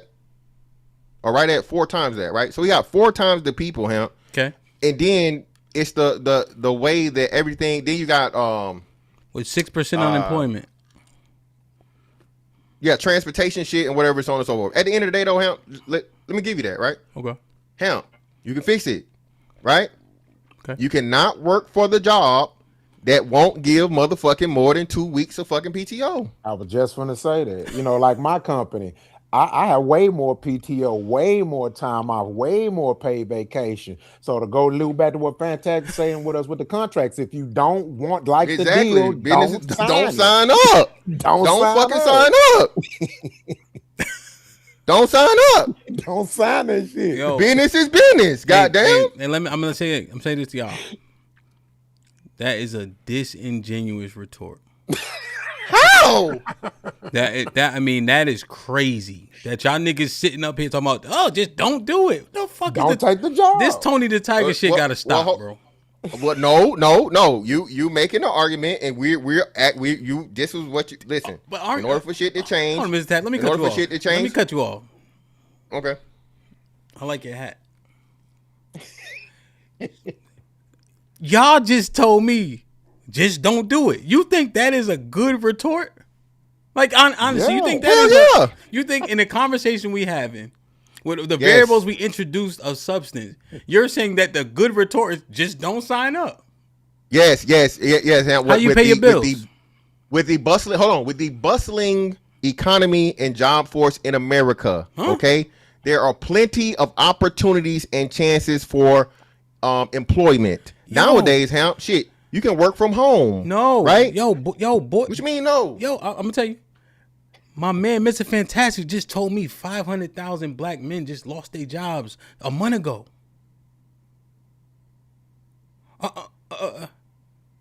It's just jobs busted. We got 6% unemployment, 8% for black men, 7.5% for black women. Nah, bro. No. I know. Hold on. And if you tell me y'all could just pick up a job from anywhere with the same compensations, you say you just walking off a job? Hold. Let me ask you. Let me ask you a question. How many people can just afford to walk off a job? Second question. How many people have that much acumen in that many different fields to just walk over a job and do something else?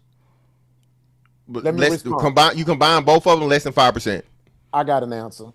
Now, what you just said, we can apply that to Pooh Shiesty. How many other niggas was gonna give him a record deal? Well, what's your answer? I'm answering Pooh Shiesty's question for HAMP with the same analogy he just used. No. He asked the direct question. What's the answer before you start analogizing?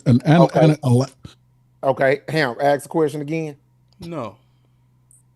Yep, there it is. See, what's happening is these two brothers are sick and rife with the disease of affluence and privilege. What?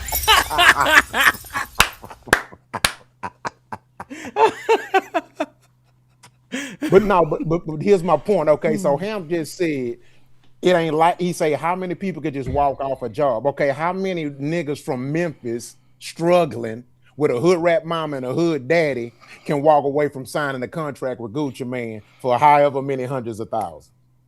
None. Exactly. So he can't complain. Business is business. No, you can't complain. That didn't make a point. That actually made him. It's 100,000 he never was gonna have, but never gonna see. When I'm saying it, what the nigga was. Hold on, Ham. Do you know who Pooh Shiesty is? Hold on. This is one of the very few niggas that lives what he does. Hamp, the nigga's on tape twice. He ended up going to jail, Hamp, because he robbed niggas in Atlanta, right? He did a fucking stick up they had the footage or whatever. And then Hamp, because the nigga let off a fucking gun in the club. All right? This nigga is who he says he is. So I promise you, as bad as the deal could have ever been, he never seen motherfucking Gucci gave this nigga the opportunity of a lifetime he would have never had anywhere else, bro. Not even close. No, that makes the point of you saying just go do something else until they put that 100,000 in front of you, until they put them bills behind you. That's the point I'm making. Y'all saying just go do something else. Nah, that's unrealistic for 95% of people. No, but him. So this is what he's saying, though, right? So for one, you can't use the current job market as the norm. Okay, that's not current. This shit is bad now because of a whole lot of other shit, right? But within the normal confines of fucking the job market, we were short.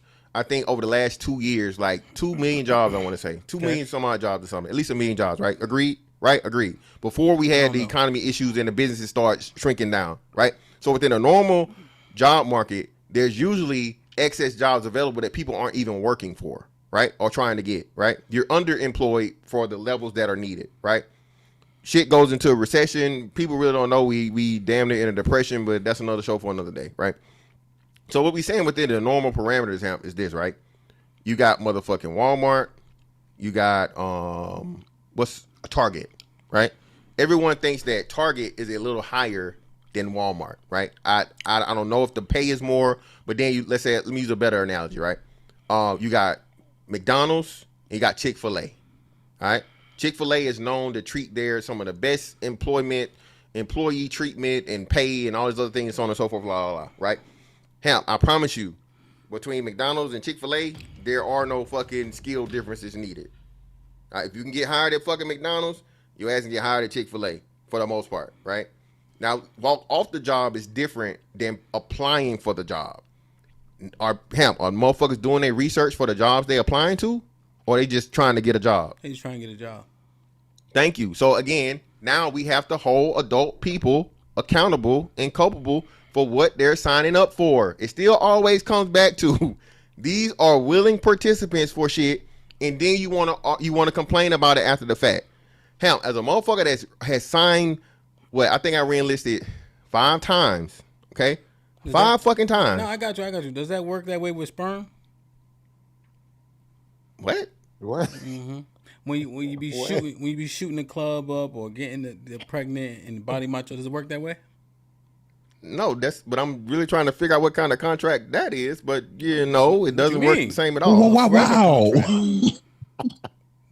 Does it That's work that way that's with totally sperm? different. Hold on. Wow. Does that work that way with sperm then? As far as what? I'm about to tell you. So, because how does this work, right? So, I just want to understand, right? Does it go back to hold on, I gotta call this out, man. Listen. Hold on, nigga. Hold on. This is beyond a windmill, okay? I am Mr. Fantastic, but this is the reach beyond reaches, and this is about to be the biggest windmill ever. The fact that we're talking about sperm right now is fucking diabolical. But go ahead, brother. My bad. Go ahead. Continue. Now that's fucked up, bro. I'm interested. Yeah, I had to get this. This is crazy. But I want to hear this. Hold on, bro. How you prepping? Yes, I'm poisoning the well, nigga, in real time. Yes, I am. Where you going with this is crazy. You willingly signed. I am not about to let you get this off unabated. Okay, hold on. Let me do this. Hold on, Aaron. Aaron, can you say what I mean? Yeah. Yep. You willingly signed a reproductive contract using your DNA. You should be willing to deal with the outcomes that you entered yourself into. And who disagrees with that? Yeah, who disagrees with that? Nobody disagrees with that. Therefore, it is impossible. If that's the case, it's impossible for you to have your signature stolen from you. No, that's no. You willingly signed the contract. Hey, motherfucking Deontay Wilder told you that. Unless it was retrieved out of the trash can, if you signed the contract on the desk yourself, then whatever's done with that contract is up to you. There can be no claim of, breach or anything like that. You signed it. If your signature wasn't there, you wouldn't be in that situation. No, but that's me signing the contract under fucking false pretenses, or that's me signing a contract. Don't say. Hold on. No. Say it again. It's not the same. It's not the same. Aaron, that's not the same. So hold on, Aaron. So if I get to and this is the problem. This is where y'all thought you had me, but you never did, right? So it is not the same. Hold on. It is not the same as me thoroughly reading the contract and having an understanding of what I read in the contract and signing that, then you breaching the contract or changing the terms after the fact, okay? So my sperm being stolen, aka I'm being told, and I know for a fact that I've been doing previous business with this person under the pretenses of before I even signed the contract, then I signed the contract and you change the fucking terms without my knowledge. That is not the same. No, okay. Every reproductive contract is in perpetuity in the universe. We all know that. Understood. And at the end of the day, business is business, and I have to fucking uphold the contract, even though. So you prove my point. Yeah. So No harm, even no though foul. I may have, hold on. No. So even if and when I fucking was fucked over in the contract, what do I have to do, Aaron? I have to fulfill my contract. Fantastic was right. Thank you for making my point for me. You weren't fucked over. You overfucked. I was. Aaron, No, you you don't have- fucked over the contract. No, the stoling part is unnecessary. Right there, that's the part. Yeah, that's the part that's inconsequential. You see, because whenever you agree to do an act, right, that can produce a result that you don't want, right, and you know the person that you're doing said act with could change her mind at the fucking like a windshield wiper. Ain't no complaining after that. That's the part. Yeah, no. That's where it's false and that's where it's fucked up. It's and equivalent now y'all, though. hold up. But see, wait, Now hold on. you are- Nah, because there's a thing. They'll tell you one thing, do another, and they're within their rights to do so, right? People are putting these contracts in front of people, right? Exploitatively, out of desperation. They never seen $100,000 before, and they expect them to make all the right decisions, right? Niggas would kill a nigga over a vagina. And then when she chooses to do what she want with that sperm and that baby, motherfuckers trying to complain. I'm just saying, yo, at a point you gotta hold the person accountable for telling you something that wasn't all the way 100. Yeah, that's not the same context though, Ham. Again, the situation, contract, my situation was a contract Not was your agreed with. I wasn't saying the stealing thing. I wasn't saying that. I'm just saying just the regular modus operandi. Not the stealing shit. The stealing shit, you're right. You're right about that. You're right. Yeah, but I agree. We agree with that. Me and Rockstar agree, and we say the same thing. Even in that situation, Ham. Yeah.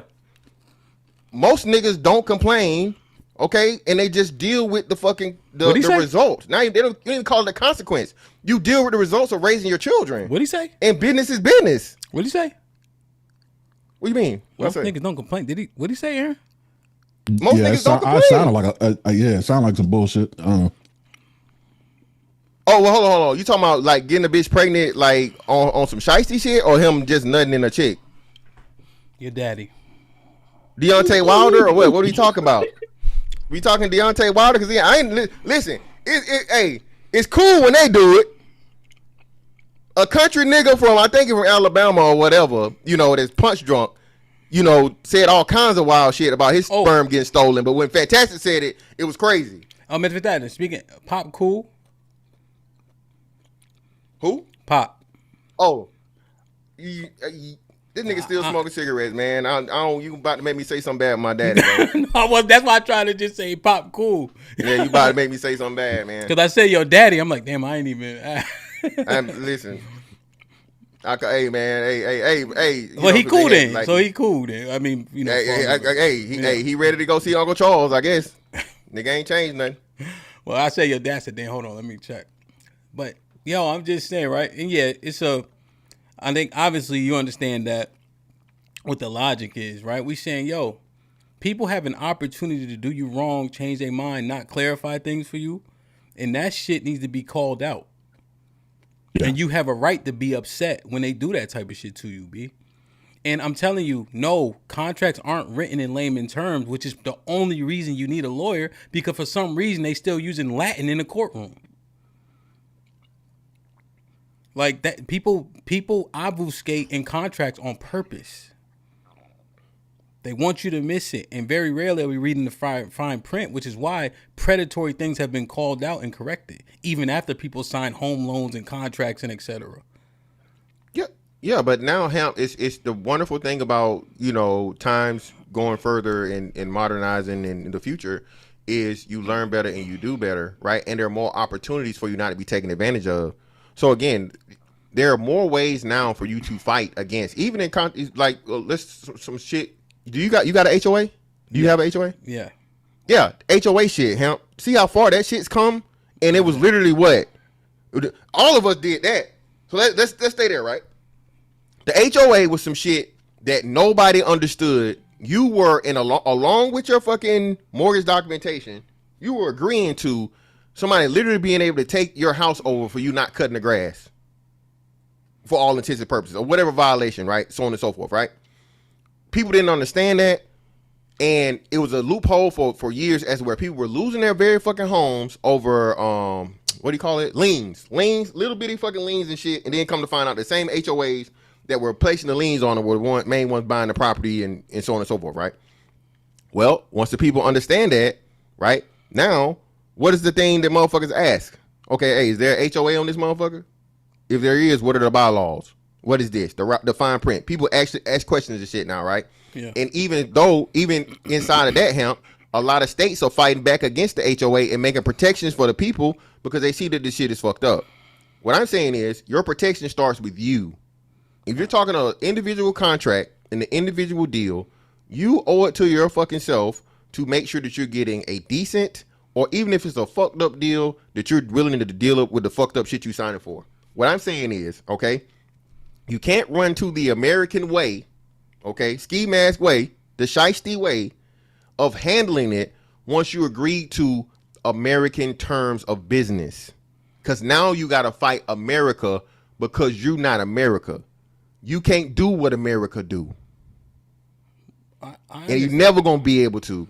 I understand. I catch your drift. I just wish somebody would have told the United States that when they beat the shit out of Great Britain to get their independence. We are looking at who has leverage, right? But even think about that, though. Too big to fail. These motherfuckers get buyouts while they doing people dirty, not spending money the right way, and they forever getting bailed out. I sign a bad contract, I don't have to not fight the shit. I should be able to fight the shit if I'm not understanding. You actually made this point before. That prenup don't mean shit if she say she under duress. If she signed it out of desperation. And if you continuously taking advantage of people, that shit got to be called out and corrected. Because if that part exists, you don't have to pull a gun on nobody. But people just supposed to get to be able to do you dirty because business is business? That shit corny. Hey, the chances and the warnings guns on niggas for way less. The opportunity and the warning is there. That's the most important part. Okay. I think that business is business is a warning label.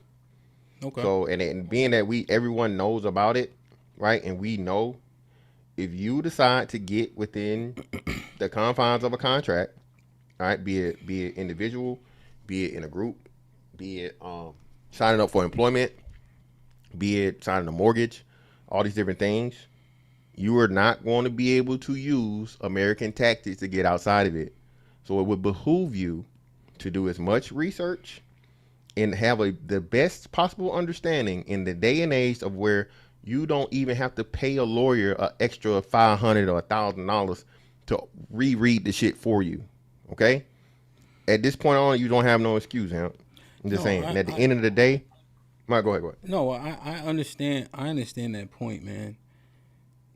It just also, here's the other thing, and this is probably a totally different show.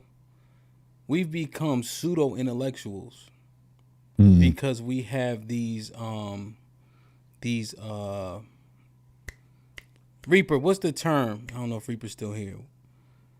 What is it's a term, but we become pseudo intellectuals without having to do the work or going through the schooling, because we have so much access to information.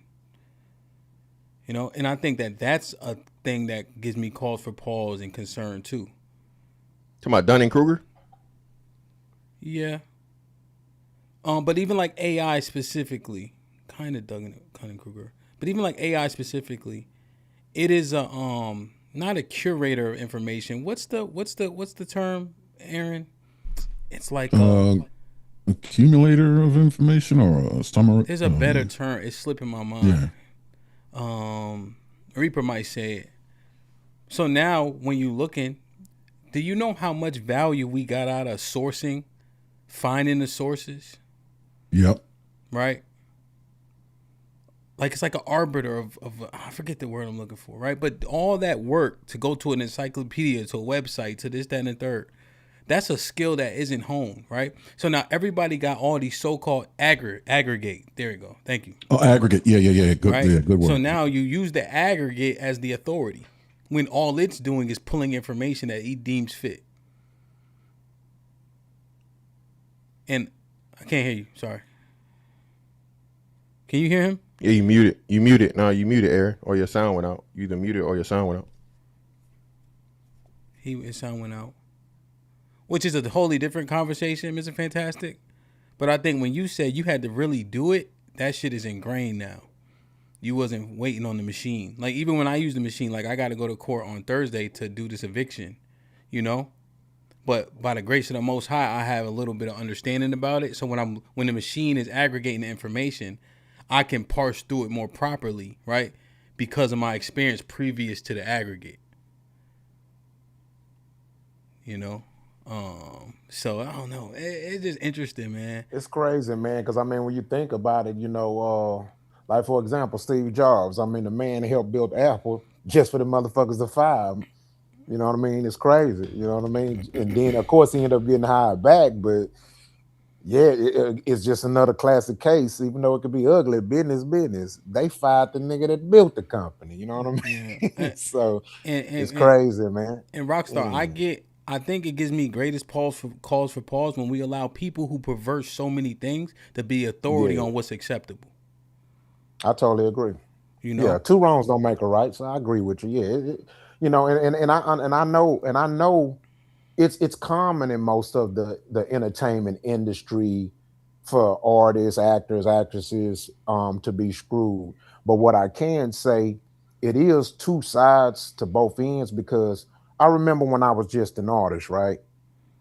And I got it. Now, even though my contract was, to me, it was considered fair. You know, I had family, I had a lawyer, I had a daddy. You know what I'm saying? I had, you know, things like that. And also, I would go to the library and look up every word that was in my contract. So, but even still, once I once I wasn't signed, once I got out the contract rap lot, even though I'm still family, just from a family's personal and loyal and just history standpoint, once I started doing my own music because I wanted to be my own man, I also started learning, okay, wait a minute. Now I started to see where some of these artists may have thought or viewed themselves as getting fucked was not really getting fucked. It was like these people, a CEO, an executive producer, has to be compensated for the money that they invest in their ass. You know what I'm saying? And when I start to see that side, because I was spending my money on my own records and promotion and stuff like that, I was like, shit, it's a thin line. You know, not all the CEOs are not villains, and all the artists are not, you know what I'm saying, guilty of being treated unfairly. So it's a thin line, Hamp. I'm telling you. It's a thin line. No, 100%. And that's why I kind of zoomed away. That's an example of a greater potential issue, especially for people of a small populace to be operating the same as a population of people that has people to throw away. Like, we can't really afford that modus operandi. And also, if it's unfair and you can't, and it's hard to scale, in my opinion, I just don't know why we would adopt it as okay or is what it is. Yeah. You know, it just makes me no sense. So as a small company, I have 12 guys, it makes no sense for me to treat them poorly or get over on them, right? When I can charge the properly to make sure everybody is properly compensated, but also to sustain them so I can grow accordingly. Yep. And then you also got to look at it too. It's all about perspective. So like I've seen where it could be one person working for the company. They like, shoot, they paying me well. But then the same person in the same position at the same company be like, man, shit, this some bullshit. They ain't paying me enough. I'm underpaid.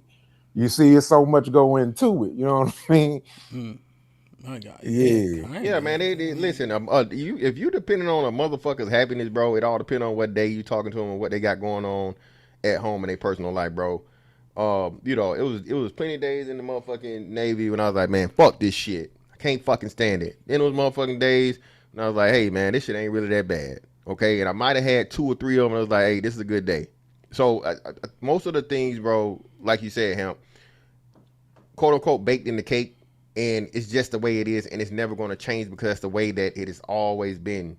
And it has been structured that way for a reason. You can agree with it or you can disagree with it, but the structure is the structure, and it will never change. It is what it is. Business is business. All of those things, man, are just different ways of saying it's a construct that we may not agree with or like, but for all intents and purposes, there is no way to change it. And whenever people promise that and they guarantee it, more likely than not, it turns out to be a much worse fucking situation because your ass used Switzerland, you sure as hell didn't say China. Yeah, I didn't use China. You sure as hell didn't say China, and you wouldn't say China. China ain't got no rules, okay? China, you ain't no business. China, what was the motherfucking name? Jack Ma? Jack Ma ass started talking that motherfucking anti-Chinese shit. And not only did they make his ass disappear for a year and a half, now Jack Ma ain't a motherfucking billionaire no more. Or he's a billionaire in tandem with China. So that's what I'm saying. As bad as you think you have it, it's always somebody that's got it worse, whatnot, what have you. But at the end of the day, man, in a business situation to where you sign a piece of paper, that's what you signed up for. And you got to motherfucking deal with it, man. Outcome. Be it good or bad. And to add to that, how powerful perspective is, man, Rap a Lot, I'll never forget Big Chief and Jay Prince. They had these two things that they would say before they sign you. Hey, look, bro, if you signed us, bro, you can't be selling no drugs and all that other dumb shit, man. You got to choose one of the two. Now, what you did after you signed with them, that was up to you, and whatever that outcome came out to be, it was what it was. So for me, just the fact that, I'm grateful from the standpoint that the fact that, to me, they saved my life. You know what I'm saying? And to me, that's just as valuable as the money.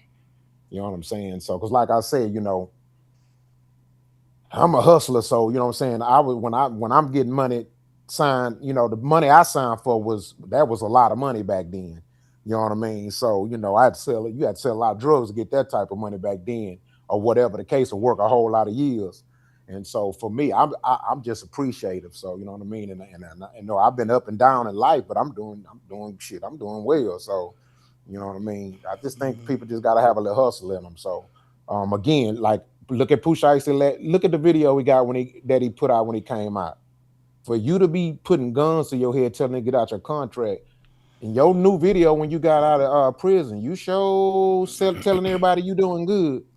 Talking about 3 million I counted getting out of pen, and you got 7 bitches in the car with you and 9 chains on. I'm confused.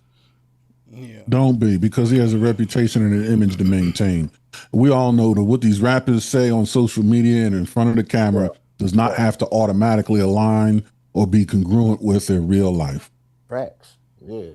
Facts. Yeah. No, 100%, man. Perfect. Shit like that. I don't know. I just analyzing like the things that we adopt, like, as opposed to, minding them through. Like, does this make sense for me?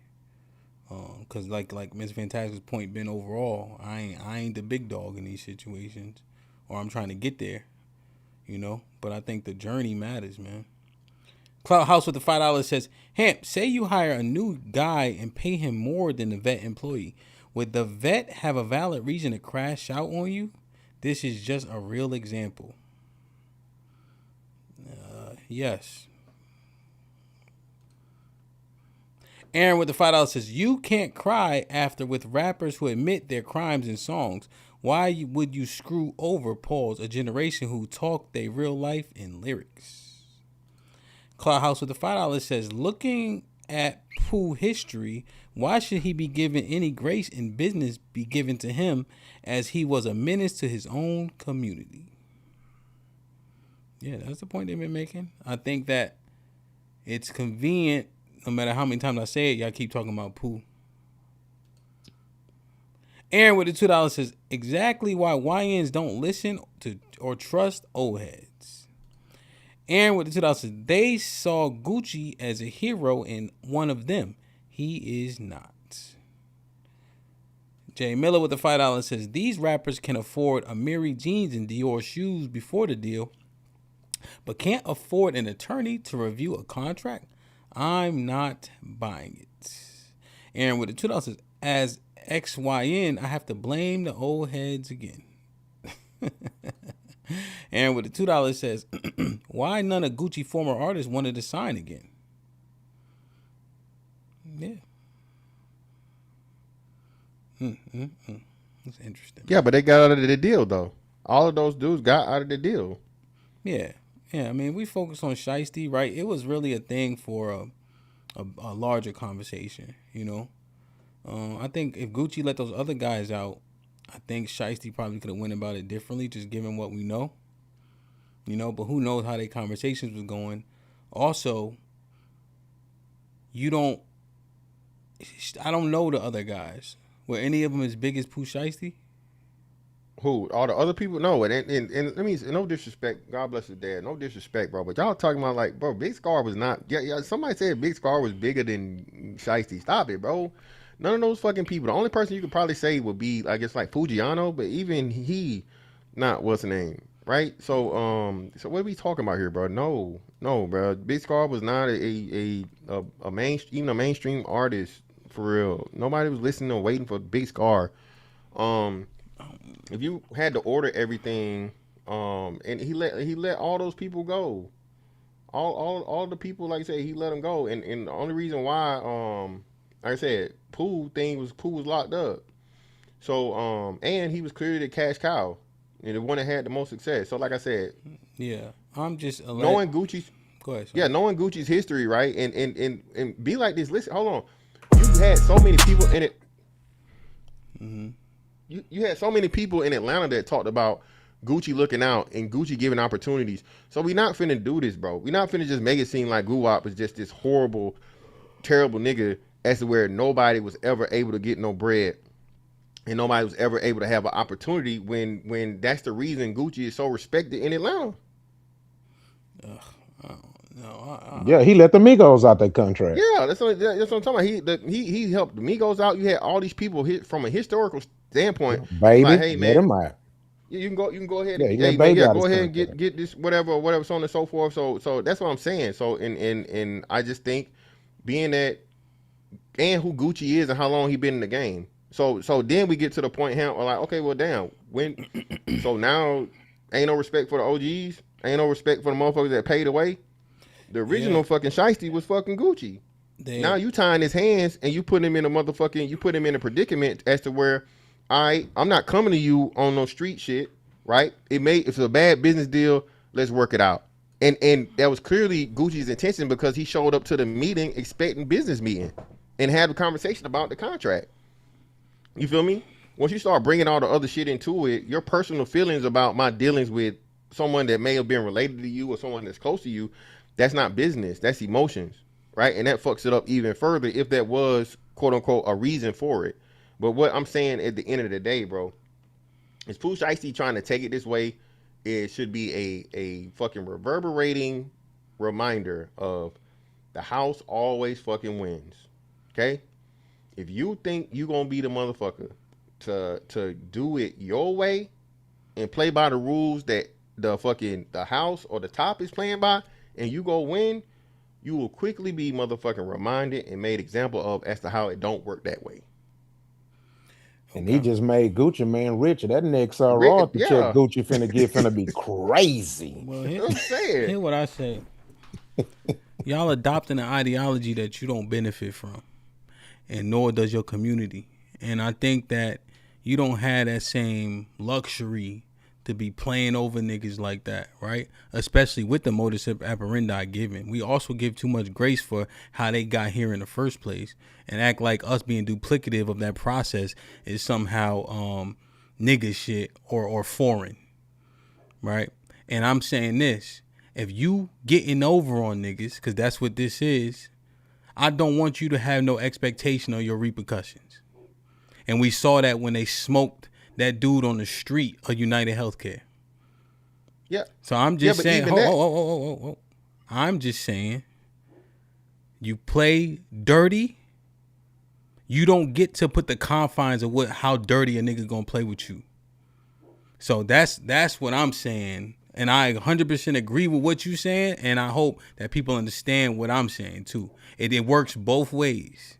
So if you dealing with a street nigga in a dirty way and he finally figure it out, that you should have read the contract shit, ain't gonna go how you think it's gonna go.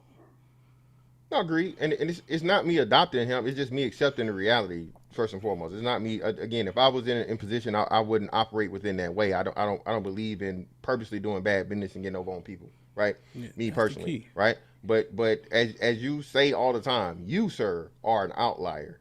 I am an outlier. Aaron is an outlier.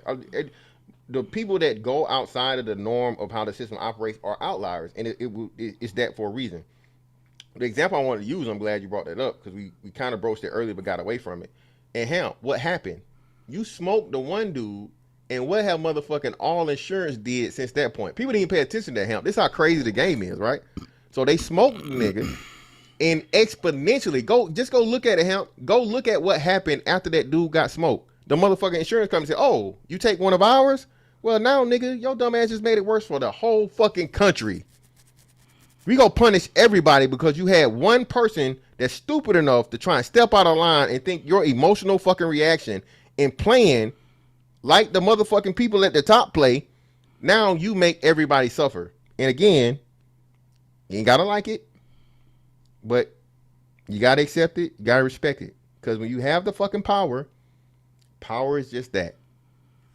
Yeah. When you sign yourself to a contract, you're submitting yourself to the power of another person. So and please, I wonder why Leon Cole ain't got robbed. See, why we choose to you know, if we get feeling mistreated to be mistreated, we won't do this for the YT man. Leon Cohen been screwing niggas for decades, but then Gucci allegedly screwing them out of contract. Oh man, just go rob them. Take his earrings out. I think that's exploitive to the black community. I think that's hurts us as a people. You know what I'm saying? Yeah, you got Gucci. It's a thing, right? People can say what they want, and maybe y'all are of the mindset there is no community. We have no obligation to one another. But I don't got no fucking expectations for Lehor Cohen or whatever other Jew is involved. I don't got no expectation of them. I have several degrees of separation. I'm not connected to them, right? But if you have a connection to them that allows us to get money together and yet you exploit me, are you being exploited was why you think you got to exploit me? See, this is a snowball effect. But I don't got no expectation for him. You should always treat an act of treason much more harshly than you treat an act of war.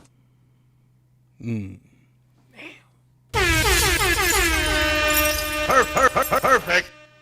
I don't know, man, because I know it's plenty of Let me do this. niggas. Like, share, subscribe, tell a friend and tell a friend. Hit that like button right now if you can. That helps the channel the most.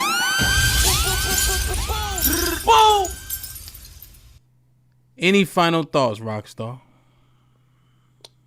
Nah, man, everybody has some good points, man. I think it's two sides to the same coin. I think we all, you know, working with the same coin. You know what I mean? I feel y'all. I haven't disagreed with pretty much nothing y'all said. I just think it's just a two-sided perspective. Both perspectives make sense. You know what I mean? Aaron, what you think, man?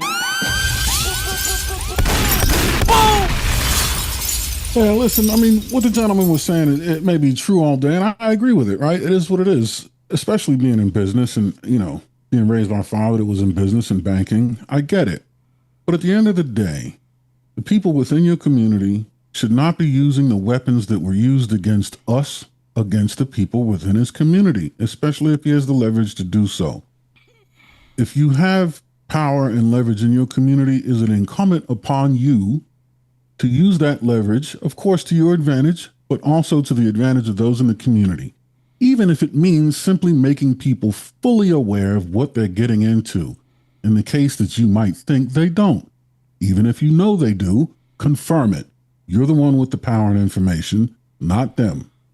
Don't expect to escape the repercussions of treating your own people the way your enemy does, because like I just said, treason and acts of war are treated totally differently. I expect my enemy to shoot at me and I'll shoot back. But if I'm expecting my friend to be my friend and you bring harm upon me, Bro, my enemy can stand the fuck by. Perfect. It's a fantastic. What you think, man? Brother. Shit like that. Perfect. Shit like that. Hey man, always be aware of what you signing, bro. You know what I'm saying? Business is indeed business. The system is the system. And if you think that you are going to be the person that changes everything, something that's always operated within the same way, bro, the world in reality has a way of humbling you extremely hard and fast. No pause. All Diddy. Okay? Pooh Shiesty made a momentary decision. Not even, I can't say momentary. This was pre-planned. Pooh Shiesty planned this, okay, to take the business aspect to a American way of handling things, and now he faces the possibility of a long part of his life, paying for those consequences. So as much as you may want it to be one way, always remember it's the other way. Perfect. Man, I just noticed you got these expectations that's not agreed upon. Don't expect shit from the other party. All right. I understand what that contract will say, right? But once people actually receive the manifestations of said things, that's when it becomes real. You understand? And you'd be surprised what you get out of that. Violence begets violence. Grimy begets grimy. You can say what you want about writing it down. You just better hope they agree to keep it in words. Shit get real quick, man. And I'm just saying, to conduct ourselves in a way in which the most profane people in the world do gives me cause for pause. So. Yo, man, hell of a conversation. This was good. I had fun today, man. You know what I'm saying? That was good. That was good, man. The Switzerland shit. I was listening. I'm like, damn, hold on. Did I shoot myself in the foot? When Mr. Fantastic win, I'm like, nah, I got it. I still got it. Perfect. It was a great battle of the wits, though. It was. I'm impressed. It was. Yo, Aaron, he tried to poison a well when I brought up the sperm shit. But my pivot was, Aaron, you say it. Well, you threw me out on that, Aaron. What the hell? Hey, that shit, because the ideology is close, right? It's close in terms of outcome and shit like that. But obviously there's a lot of nuance. But we trying to get 400 people to understand where everybody coming from. I just hope that most of our people know, hey, do right by each other. I think that's the overarching premise. And trust but verify, right? If me and Mr. Fantastic are doing business and it's my man, $100,000, we family, I'm still gonna make sure everything copacetic, right? And then if there's something that we need clarity on, that's because I frame it like that, as opposed to negative, right? I'll be like, hey, Mr. Fantastic, what you think about this part right here? He like, oh shit, yeah, boom, that was from another contract with a white nigga. I'm like, oh, okay, cool. Right? So yeah, trust but verify, I think, is the overarching point, and do right by each other. Those two things, I think, will be all right. Hey man, hell of a show, fellas. Tune in, jump in the Discord, the conversation will continue. Tune in tomorrow. Me and Relly on deck, same time. We got the women's POV tomorrow and all that. So yeah, man, we just grinding, man. Take care of each other, be kind where you can, I love y'all. I appreciate y'all. Be safe and do the right thing, man. Like, share, subscribe. Yes, sir. Tell a friend to tell a friend. And we out.